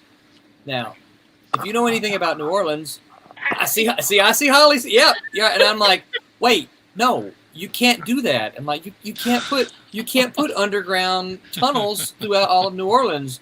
And they're like, well, why not? I'm like, because it's below sea level. And why do you think all the people are buried above the ground? You can't bury people because they pop back up. So they bury them above the ground. Their response, well, this is a comic book adaptation. I'm like, no, that's the wrong answer. That's the wrong answer.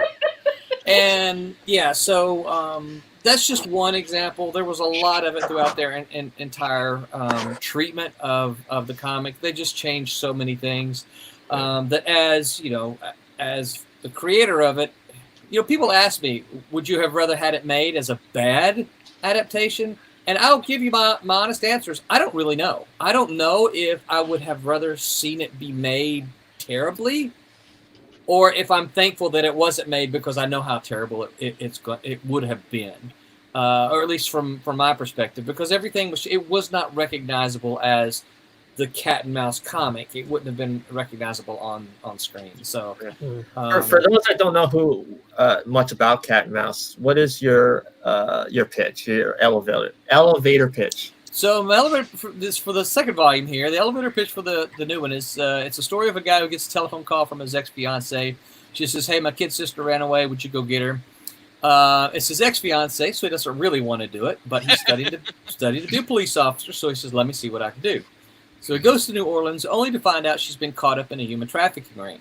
So he has to figure out how to get her out of the human trafficking ring and get her home.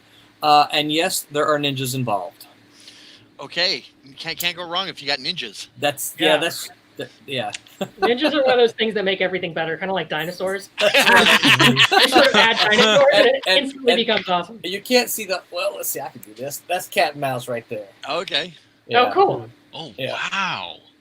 That's my That convention is- banner. That is pretty cool looking. Yeah. Yeah, Kevin, I think you would dig this book. You totally need to read it. Mhm.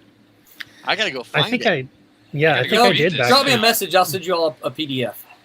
But I think, Oh, don't you Send think one though, right now.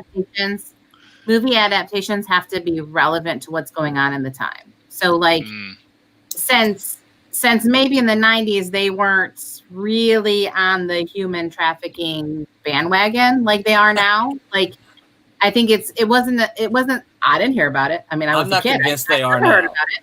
But maybe they weren't bandwagon. Maybe that was a bad thing to say, but like that it wasn't relevant in the 90s for them to really make setting and character and all of that important. So then if it was pitched again now in 2004, when we are talking more about human trafficking, do you think it would catch on? Yeah, I don't know. I'm still not. I hear what you're saying. I'm still not convinced that the world at large or the public at large is concerned about human trafficking like it's a concern of mine. I'm just not convinced that. You might be right, but I am unconvinced. I do feel better about things like technology and the things that they can do on the screen now, that they can capture a lot of these things that I was not convinced they could capture in the 90s.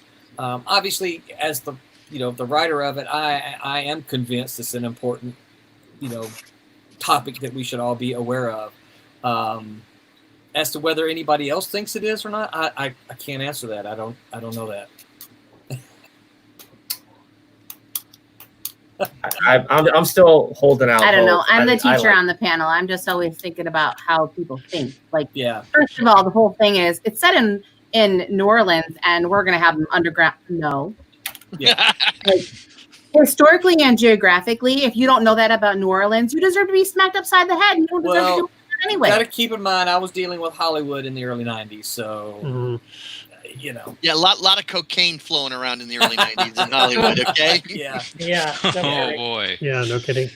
And all the smart people gone. Listen, every time you see Boston on the screen, I cringe, okay? So, I feel your pain, Roland. Yeah, see, and you say Boston, and I immediately think of the band, right?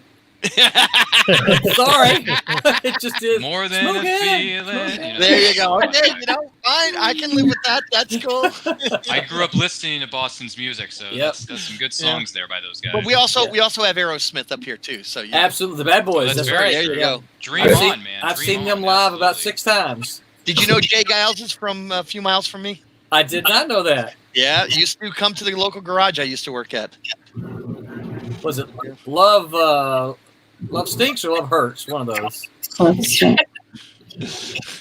Oh boy. Freeze frame. Yeah. Wonderful. But did he also did one of the Love Hurts or Love Stinks one, didn't he? Yeah. Yeah. Yes. What stinks? Wow. Yeah. But I think he maybe passed recently. So, Nazareth did Love Hurts. yeah. Anyway. But So- what I was saying is I feel your pain when you talk about stuff like that. Yeah. So I'm sorry, Brian. Did I answer your question? I think so. I mean, you're open to it. You just want it to be done Yeah. right. Yeah, I am open to it, but I think I go back to the idea from earlier is that I want to make sure that whoever decides that they want to do it wants to be faithful to the spirit of the book. I don't want underground caverns all over New Orleans. I just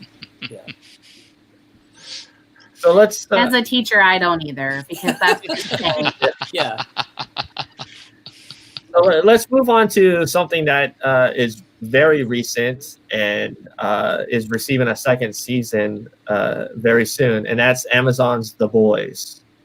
Mm. Ah. Not Derek. soon enough, right?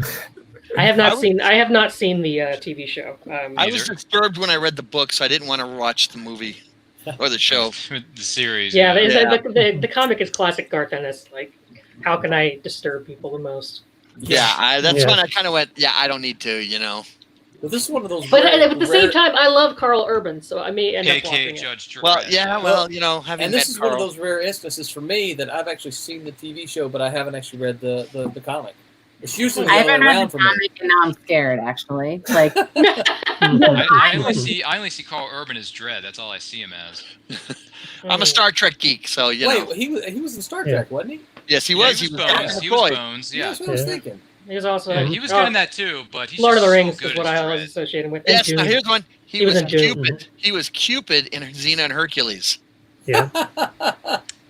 Wow. Hey, Carl had to pay the bills sometime. Yeah, well, you get your breaks. You get your breaks somewhere. Yeah, you got to Mhm. get those paychecks, man. Got to get your union card somehow. well, now it's Carl really hard to Urban. talk about it being an adaptation if nobody's really seen the adapt, or Well, I have issues with Amazon in general. I've never seen The Boys, so I can't comment nor Wait, speculate. I just so know the you have actors that are in issues it, with but I haven't seen the Their adaptations or No, with their entire existence. Oh yeah. Oh, okay. Wow. We got an Amazon hater I in see the what thinking. house? Wait a minute, Well, what? if we're gonna talk superheroes and adaptations, there's another one that Amazon did with a pseudo superhero, and that's the Tick. Oh yeah. Oh yeah, I Yeah. forgot that was even a thing. Yeah. Wow. Well, it started up here, you know, and he got his start way up here. Yeah. I remember that as an animated series back in the 90s on Fox Kids. I've seen the animated and the 2 live actions, and I've got the books when they came out. The animated series was the best. Really? No kidding. Yes. Yeah. Huh. Yeah. I think The animated it, series but was not the hilarious. animated series. it was. It had its moments when I was growing up. Yeah. Yeah. This is the case where the different forms of humor are lost on me. Spoon. No. Well, he started off. God, I can't even think of his name now. He's a producer in Hollywood now, but he started it off as an art school project up here in Mass Art. Ben Edlund. Ben Edlund, Yeah, yeah. Ben. There you go. And then I walked past him at a couple of comic book shows up here in New England when he was peddling the Tick because it was independent press.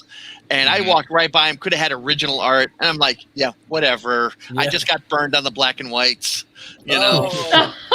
Oh, So I was not interested in any of the black and whites. And who knows? And look where he went. Yeah. how You dare know? you? Oh, How dare man. you? Black I and white know, is it was superior.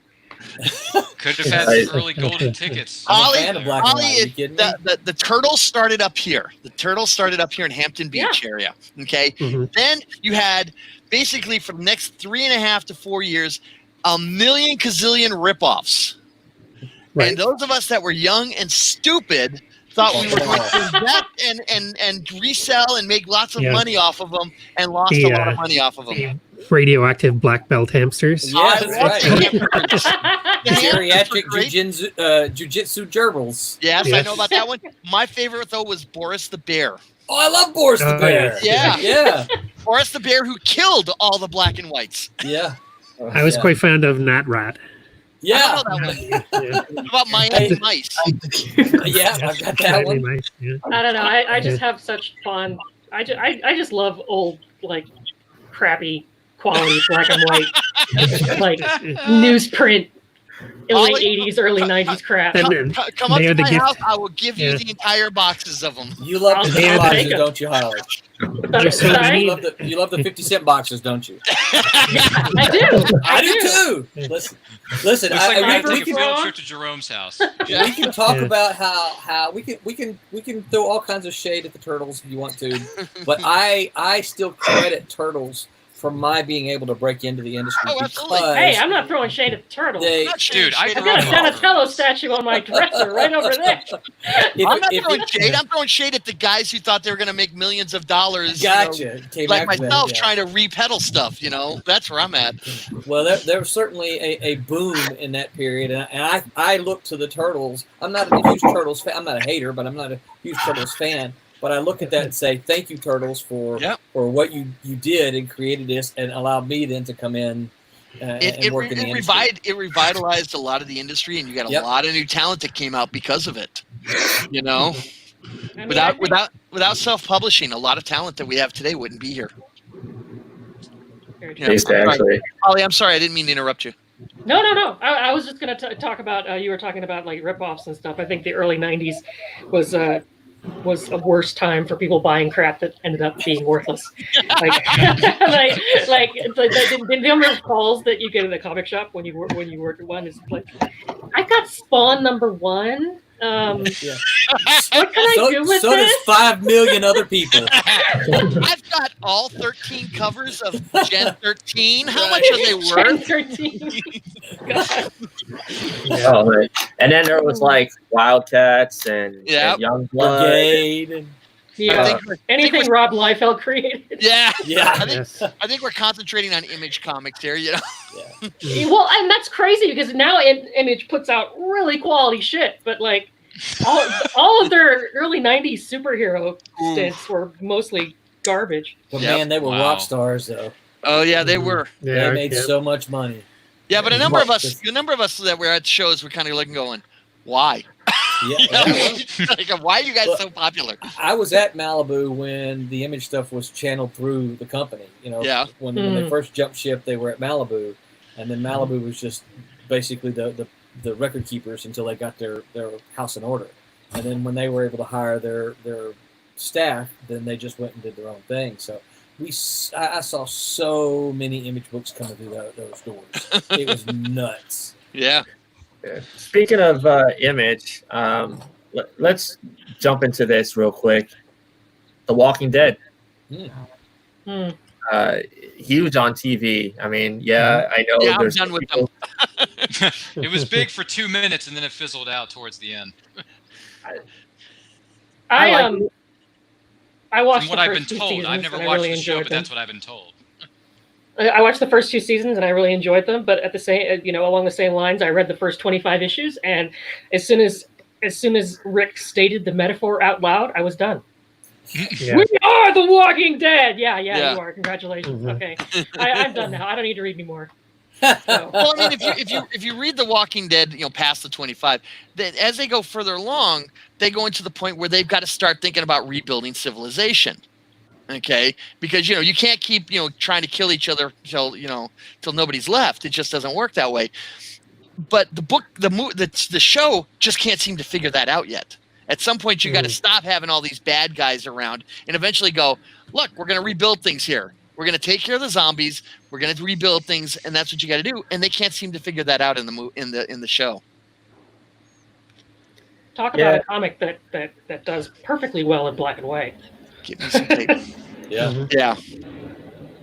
But it's, I mean, like, what episode was it that I said? Well, they are the Walking Dead. Was it like after they went to the thing? I don't know. Like, I watched up until Judith was born, and I was having my own children at that point, and I'm just like, can't do it. Can't live in the zombie apocalypse and have a baby. Nope, not gonna happen. Like, there were real life things that kept me from watching it. Well, I know he kept watching it, and I never read the book. So having him stated the metaphor, and I'm like, but they are the Walking Dead. Like, but That's how I felt said about it out loud when I was watching them. I'm like, okay, well, you can deal with zombies, but if everybody has it, how do you deal with zombies? Like, you're always going to deal with zombies. So it's going to be part of your life. So maybe they just keep on because that would eventually be the end of the show and nobody wants the show to end. I mean, Actually, I lied. I started watching again when Jeffrey Dean Morgan joined the cast because Negan. I would watch him recite the alphabet backwards.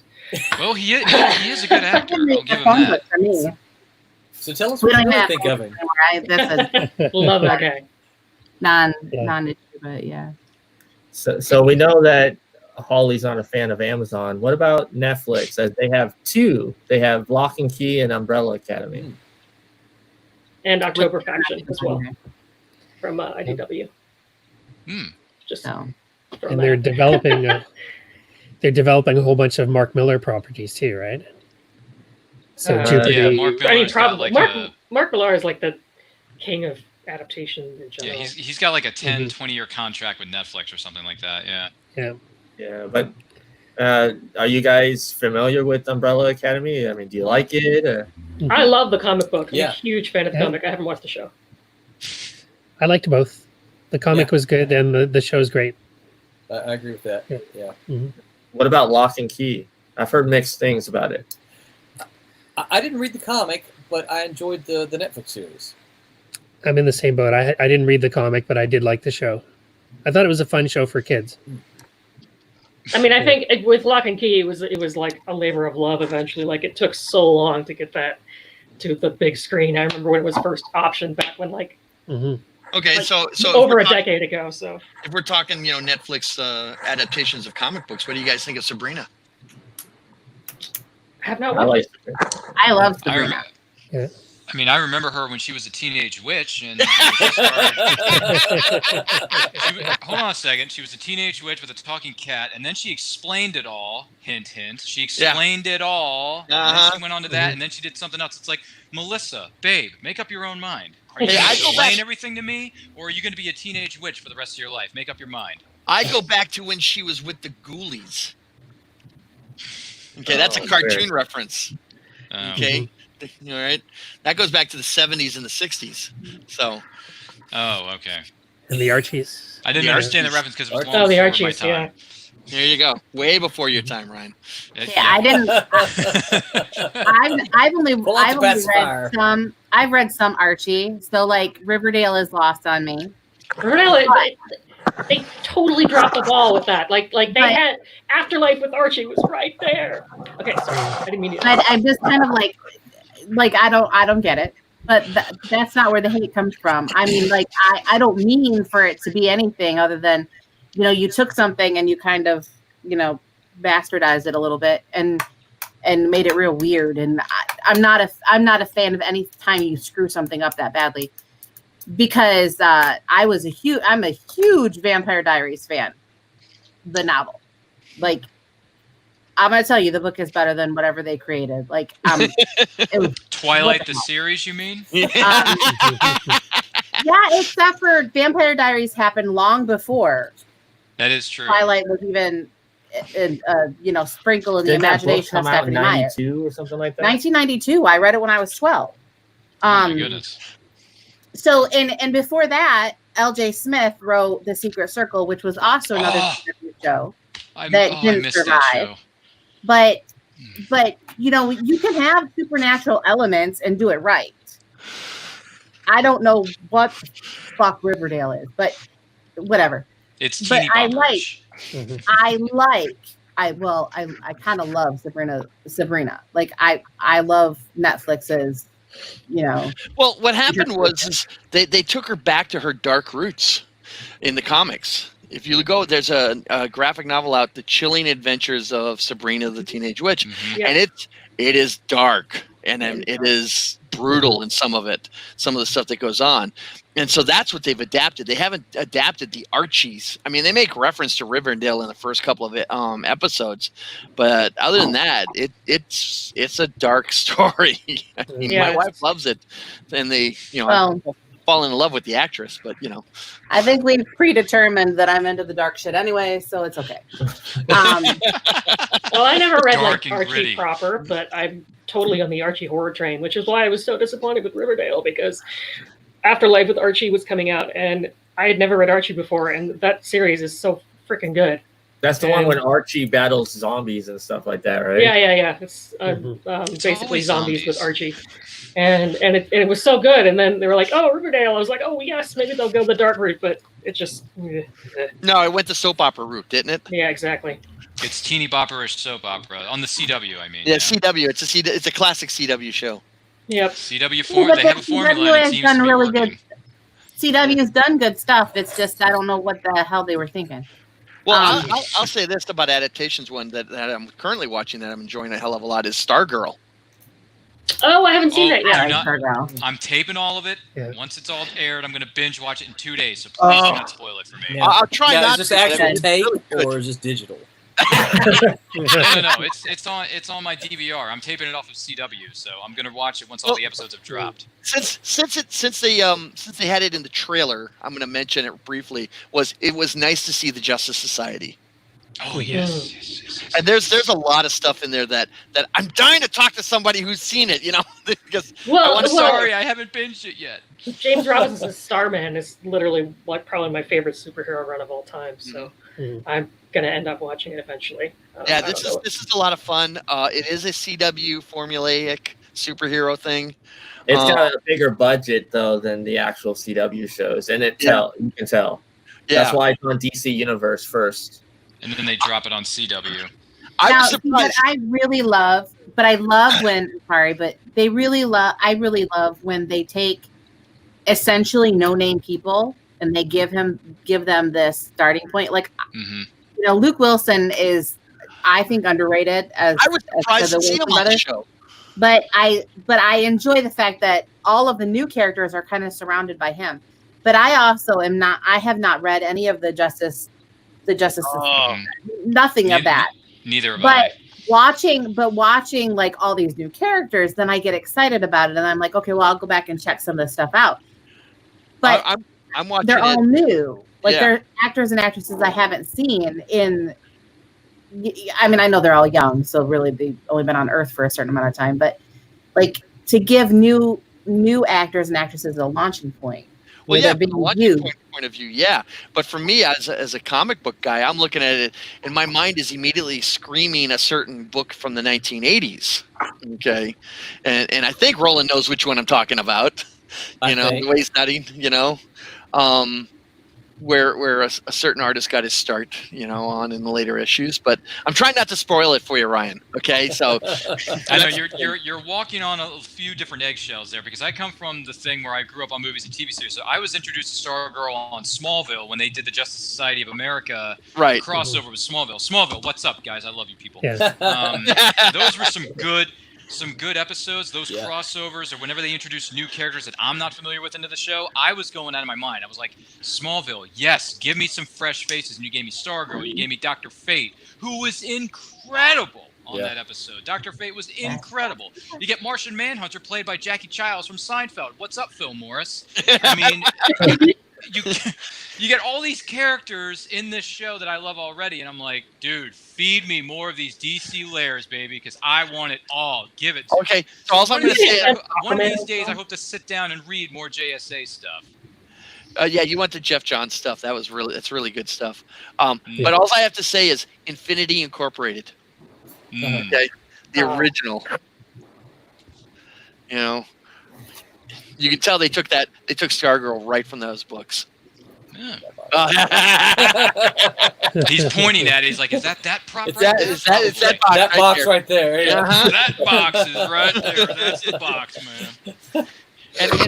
And Todd McFarlane got his start on Infinity Incorporated. No kidding. Yeah. Yeah. So Interesting. Yeah, But and yeah, then, I'm enjoying that. happened with Pod. So, but you know, Okay, so can we since we're talking about TV? Sure. Okay, so oh, Where's this gonna go? Hashtag Smallville for life. Just saying. Just saying. So, as I previously referenced, I really like the dark shit. But Netflix saved a show that was on Fox, and it is a Neil Gaiman adaptation, which I know lots of people are like not even remotely close. Which I haven't read Neil Gaiman. I haven't read that.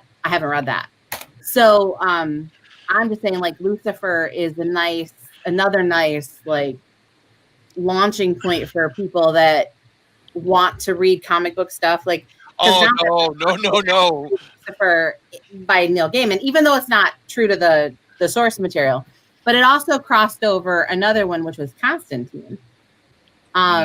So, like, Lucifer, Constantine, and all of them ended up in the Arrowverse on CW. And so, like, we've come kind of a little ways from Constantine via Keanu Reeves. Oh, To We'll not talk about that. as played by Matt Ryan's Constantine. Matt Ryan. Matt Ryan is great. I Yeah. didn't hate that. I'm sorry. You didn't hate Keanu I Reeves? didn't hate it. No, it's not. It's not It's terrible. just weird Yeah. for me to see Neo, who would go on to become the best character of his career, John Wick, as Constantine. I just can't see it. Had to pay the rent. Like, He's John Wick, though. He's always going to be John Wick, no matter what. I still didn't hate Constantine. Yeah. I mean, it was fine, but I didn't walk out of the theater going like, "Oh my god, this was awesome." No. No. I just couldn't reconcile it with John Constantine, the character that I loved. Like, yeah. it That just was wasn't the problem I that. had. It was a fine movie by itself, but it's not Yeah. John not- Constantine. Yeah, Matt you. Ryan is Hellblazer. Constantine. It's not Hellblazer. Exactly. Mm. But Right. see, like, just- okay, if you haven't read Lucifer, okay, I'll say this right now: you are not going to be able to reconcile the show from the book. Okay, Yeah, they're there very is different. no way. Oh, they are so different. The book is 100% hardcore Vertigo writings. Okay, it is dark. It is gruesome. They deal with serious philosophical issues in the book Lucifer. They talk about the existence or non-existence of a deity. I mean, they just call the whole scam. pretty much right down my alley, which is okay. Okay, that's fine. But the show, what's the show? It's a cop buddy show. Yeah. Okay. Yes, it is. But But- if it opens the door for somebody to open the pages of a well-loved graphic novel, then That's Why fair. not? All right, I'll grant you. Because I do like Tom that's- Ellis. That's where I'm at. Like, I'm sorry, but if I probably never would have read Lucifer had I not watched the show first. And I don't care if the, you know, the sex devil Tom Ellis isn't what Lucifer is. Like, I'm okay with that. Except for the fact that I will at that point be able to reconcile. It's not like I read the book and I'm like, what the fuck did they do? Oh my God, I'm so sorry. So if you like Lucifer, how do you feel about Preacher? Oh, that's a good Brian question. I only watched what? We watched a Like, couple episodes. It was only a couple episodes. And then for whatever reason, he stopped putting it on. So if he stops putting it on the TV, I'm probably not going to watch it. It must be bad if he doesn't continue watching it. I'm just saying, like, I am a creature of habit. So if it is something that I've watched and loved, I will watch it again and again and again and again. And so a lot of times the new stuff isn't something that I'll necessarily see unless somebody puts it in front of me and says, you must watch this. So and you're talking to a girl that's seen 10 Things I Hate About You 87 times.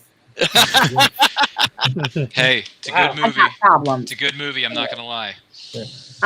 What I think she was saying, and I agree, is if these films or shows get people going back and entering our world, because we all love comics, if they come back and enter our world and be like, oh, there's like all this stuff, I think that's a win.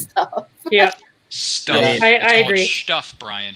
I agree. You know. The only problem with that is, and I wish it were not the case, any kind of marketing research done by Marvel or DC about films affecting comic sales, when a comic film comes out, you get a tiny spike, but then you drop back to normal.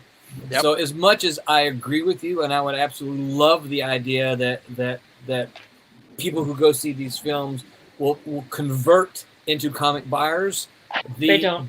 data is just not there to support that. No, they don't. No. It's just not. No. I wish that there were is- not the case.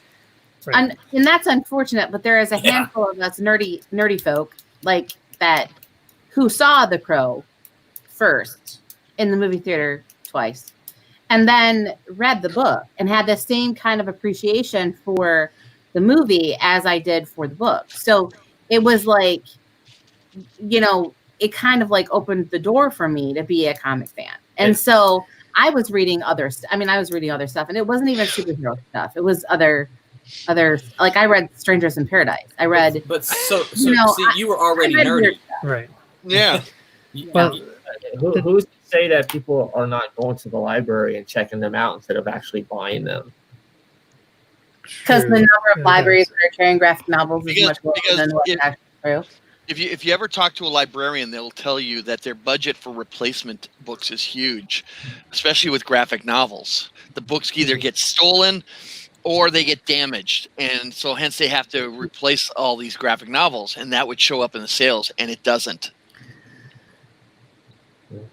But I think So- it's because a lot of libraries aren't carrying them. They're not in the libraries the way they should be. And Well, then you need to come up north because they're in my library. Well, I was gonna say Yeah. it's a I mean, yeah, lot they're in better than mine, it was too. 30 years ago. I agree. I agree, but it's the same as keeping a comic or a graphic novel on the shelf in my classroom. Mhm. It's like in my classroom, I have an issue of Bone that is held together with spit, spackle, and tape. Like it is so loved, and it was only in my classroom for a year. And the fact that at this point, instead of replacing that issue, I bought the omnibus instead. I mean, must say something about how people are translating it. Although I'm still telling you that comic books aren't used in the classroom nearly as much as they should be. And I'm all about text that needs to be complex, and I'm all about kids thinking about, you know, all the shit that they should be thinking about. But if you look at comic books and you look at the vocabulary and the volume of words in a comic book or a graphic novel versus what's in some of our literature texts, it is higher level than most just regular books we read. So to try to get people to understand that as an educator, I'm like, I love books. Like I have 5 that I have on a list that I need to read for my classroom next year, but like at the end of the day, it's like I can't get people to understand that comic books are doing the same thing that our literature is doing. It's teaching them vocabulary. It's teaching them how to look, to build characters and to look between the panels. It's teaching them how to do that. And if we don't start somewhere by saying, hey, you know, this is on the shelf, then, you know, we're doing a disservice to our kids. But I mean, it goes back to the stigma of comic books versus graphic novels, I think. And the reason probably Ghost World and Sisters and Teeth and some of those other graphic novels that are slightly more literary comics, those end up on the shelves at Scholastic book fairs. And that's how we're at least getting them out to kids. A lot of the stuff that we want our kids to read probably isn't something that they're going to have in their hands. My 6th grade class in 2016 read God Loves, Man Kills. Yeah. And and minus the fact that there is one questionable word and some probably scantily clad women, but at the end of the day, the kids didn't really care about that. What they cared about was the fact that there was an actual story being told. And so we have to start putting these things in people's hands and stop saying, well, it's because it's a comic book. I don't know, just call it a graphic novel and call it a day. What you do then is you got to attack it from a different angle, because I do this all the time with people. Is to the kids, I give the superheroes that I talk to. Okay, to the adults, I give things like Maus. Okay, I give them things like I can't pronounce it. Persepolis. Thank you. Yeah. I give that one to the parents, or even to the older kids. You got to start with your tops. The top quality stuff before you move on to some of the other stuff. Okay, You got to find that top 10 of the best of the best of the best. Yeah. And you go, this is what we can do here. And if you don't do that, you're not going to catch them. Okay, if you get enough quality in the parents' hands, they won't care about what the other comic books the kids are reading. I've seen it happen. But I would also argue that a lot of what people consider to be quality graphic novels are not necessarily the best of the best. I mean, they tackle like subjects that are historically important and therefore should be learned about, which is great. But as far as like the actual storytelling, I think people are always going to look for stuff that's historical slice of life, whatever, to be the top graphic novels. They're not going to look at manga, for example. No, they're not going to look at any run on a superhero. I would argue that every generation comes into comics in a different way. So the people who are adults now buying comics generally came to it through manga, because manga was such a big deal in bookstores in the 90s and the 2000s. Yeah. And now the kids are being exposed to comics through things like Dogman and Captain Underpants and all of Raina Telgemeier's books. Those are the comic books that are stimulating kids, getting them interested in what we can get to them to read next, which would be some of the better graphic novels. They're being exposed to comic concepts through Marvel Universe, through video games, things like that. I wouldn't say that they're necessarily flocking to reading Marvel comics or DC comics, because I think to them Superman is a movie character as opposed to a comic book character. But when I had a shop for years, the best time for new people to come in and buy was when a trailer for a new concept or a new movie was dropped. And people were like, oh man, what's Hellboy? I don't know what Hellboy is. I want to read that. Let me find out what that is. Or, I'm trying to think of a recent comic adaptation of something that's new, but that's not Marvel or DC. But you would see these spikes where people who were not interested in comics normally would see something that interested them and they wanted to read the source material first. And I think that's a big trick, is sending them in the right direction and having reading lists, and of course shows like this where we talk about the best graphic novels and the best adaptations, things like that.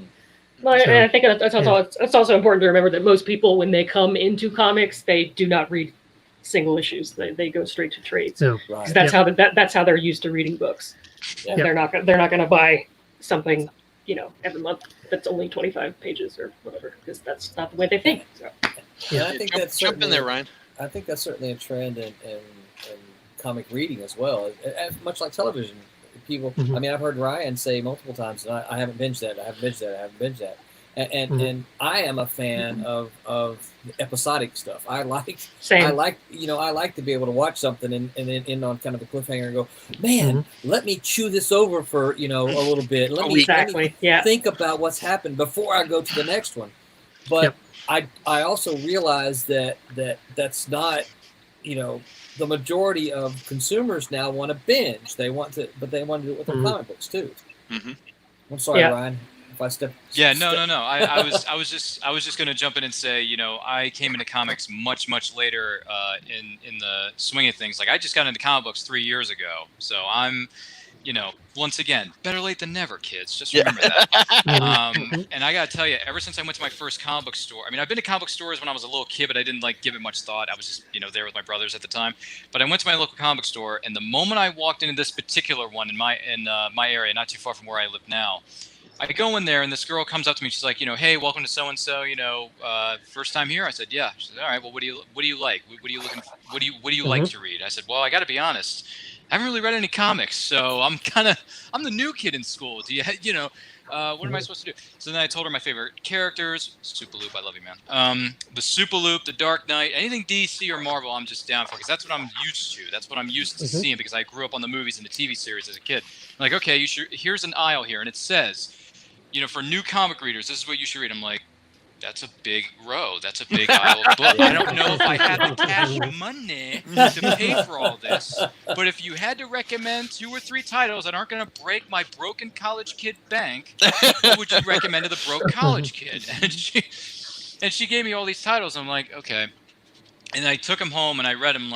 Damn, I wish I would have gotten into comics much younger, because there are some darn good titles by some great writers, some great artists. Like right now, I would say my favorite graphic novel is Kingdom Come by Alex Ross and Mark Waid. That graphic novel blows my mind of how good that is. And then I read Flashpoint. Flashpoint's another darn good one, I think. And then I got into a few back issues here and there. So because of going to my local comic shops and then telling me, hey, we know you're the new kid, but here's some stuff we recommend, I appreciate them for doing that. Because of them and because of what I've read, I appreciate these characters much more now than I did when I was 3 or 4 watching Tim Burton's Batman on VHS a billion times, to the point where I broke the tape, folks. I broke the tape of my favorite Batman movie, and I'm looking at you, Tim Burton, 1989. So I love the what I'm trying to say is, in a nutshell, the comic books that I'm reading now make me appreciate the characters more now than I did when I was a kid. And it makes me appreciate the lengths to the writers and the artists that they go through to put these things out. Because I got to be honest, comic books are phenomenal. They're just phenomenal. And I feel like Gaston in Beauty and the Beast, where he says, how can you read this? There's no pictures. I need pictures because I love comics and I love art. And that's why I love comics so much. It's because of the artwork. It's because of the writing, depending on who you're reading and who's doing the writing and the illustrating. But man, all I'm going to say is props to everybody who's ever worked in the comic book industry, because you make some great stuff. So my hats are off to those individuals. Ryan, go find a book called The Marvels. Yeah. That's sort of a history of the Marvel universe. Yeah. Okay. Alex Ross art. You're going to love it. Yeah. Well, I am a big Alex Ross fan, so I'll take any Alex Ross flavor that I can get. Why don't we go? Everybody recommend a book for Ryan. Well, you might want to put it on a list, because I'm not going to remember this verbally. Yeah. Just put it in the chat or put it into my messenger on Facebook. Just, send me a message. I'll be there 24/7. All right, Ryan. I'll send you a list. Please do. It might be a mile long is what I'm trying. It's the vibe I'm trying to get. I may be getting from you, but I don't care. I'll do my best to read them.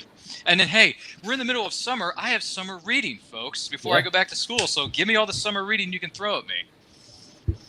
So I'll say one observation I have as a college instructor.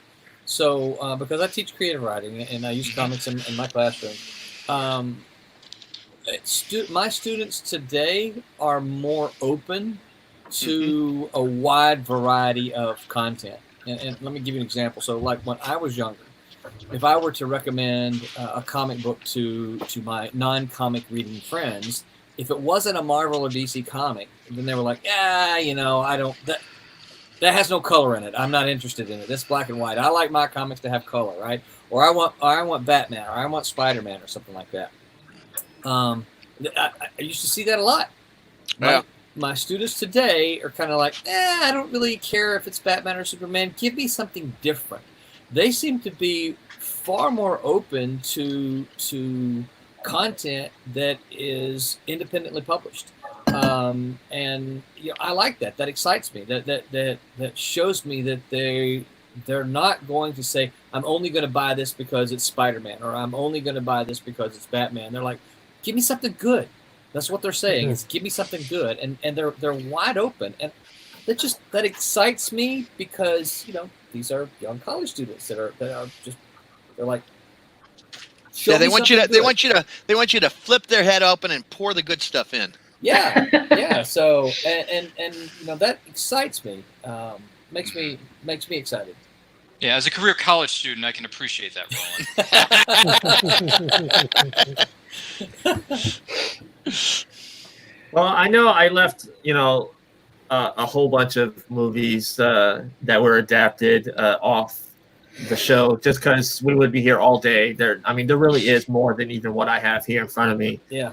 But just quick, I'll mention a couple here that are here. V for Vendetta, which I think was a fantastic read, and I enjoyed the film. And then another one is Stardust, which I love that film.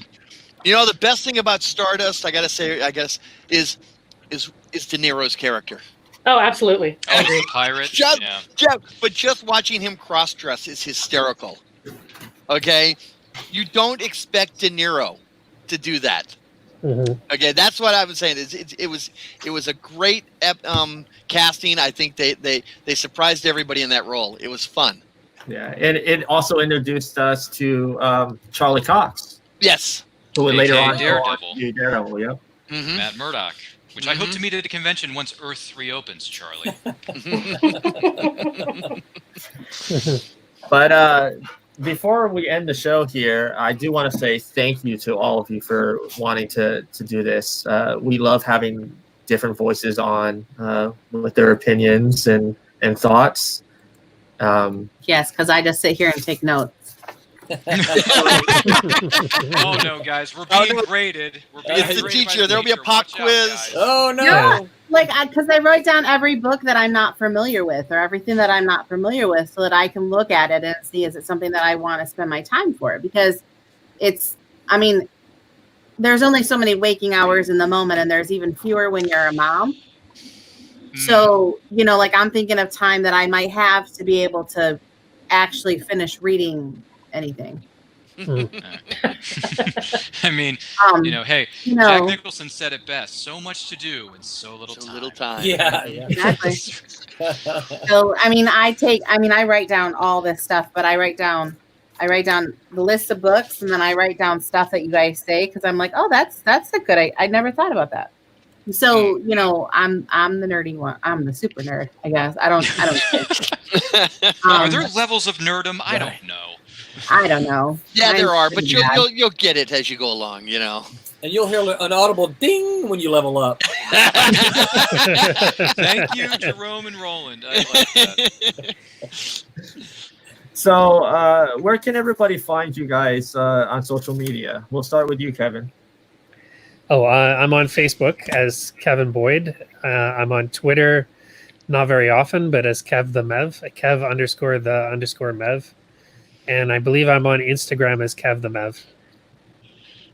So, which is a stupid name. It just doesn't mean anything. So. And then, something I got in college. Yeah. People can, that are in the industry, they could go to Fan Expo and find out about your shows and stuff like that. There's all the shows have their own websites and social media. Like there's a Twitter account, an Instagram account, a Facebook account for each show. My consulting business that I work for, I work for myself, but I do this for Fan Expo. It's comicbooklounge.com is my website. And the Joe Shuster Awards would be joeshusterawards.com if you would like to learn about Canadian comic creators and the history of comics in Canada. There was the about. There was the about. I heard it. Yeah. Yes, there was. Yes. I've worked with a handful of Canadian creators. Mm-hmm. Leonard Kerr, Terry Pallett. Yeah, Leonard's great. Yeah. So what about you, Ryan? Where can people find you? Yes, first of all, thanks for having me. I appreciate it. You can find me on Twitter and Instagram at RyanRPM5. You can check out my podcast. It's called The Nerdcast. It's free to download on Anchor, Apple, Google, wherever you download your podcast. You can find me there talking about movies past and present. I've been binge watching a whole bunch of movies lately, so please feel free to enjoy that. You can also follow me on Letterboxd at letterboxd.com if you're a diehard movie buff like myself. Letterboxd.com. What's your username? My username is RyanMovieBuff on Letterboxd.com. You can find me there, and also check out our YouTube channel. It's called Nerd Culture. You can find us on social media, whether it's Facebook, Twitter, and Instagram at It's Nerd Culture. We got a whole bunch of videos up right now. We got new ones coming your way very soon. And just to give everyone a heads up, I'm going to be doing a 25th anniversary celebration / watch along with Thomas Carter Rochester, aka Life of Thor. We're going to be doing a 25th. Yeah, we're going to be doing a 25th anniversary celebration watch along of Mighty Morphin Power Rangers the movie. That's right, folks. If you remember that little kids show, remember those colored heroes in spandex? Well, guess what? We're going to celebrate them, and we're going to do it the more phenomenal way on June 30th. On Tuesday night, 8 p.m. Eastern Time on the Thomas Carter Rochester Actor Facebook page. We're going to go live there. It's going to be a heck of a lot of fun, and more than anything else, it's going to be more phenomenal. If you grew up in '93, you know what I'm talking about. So I will leave that up to you and my fellow fans of the '90s. We love you out there. But other than that, thanks for having me, and I look forward to being on the show one day again, hopefully soon. Thank you, Ryan. Jerome? Well, I'm on Facebook. I'm on Twitter as Connor Hood 1707. You can find me on Instagram, and that's Saturday morning at 9 o'clock. We do the Saturday morning cartoon show. This next one coming up is my show, and it'll be Scooby-Doo based. So lots of people ripping off masks going, if it hadn't been for those meddling kids. So. And if you want to find previous shows, you can find us with the Hanging with the Show channel on YouTube. All right.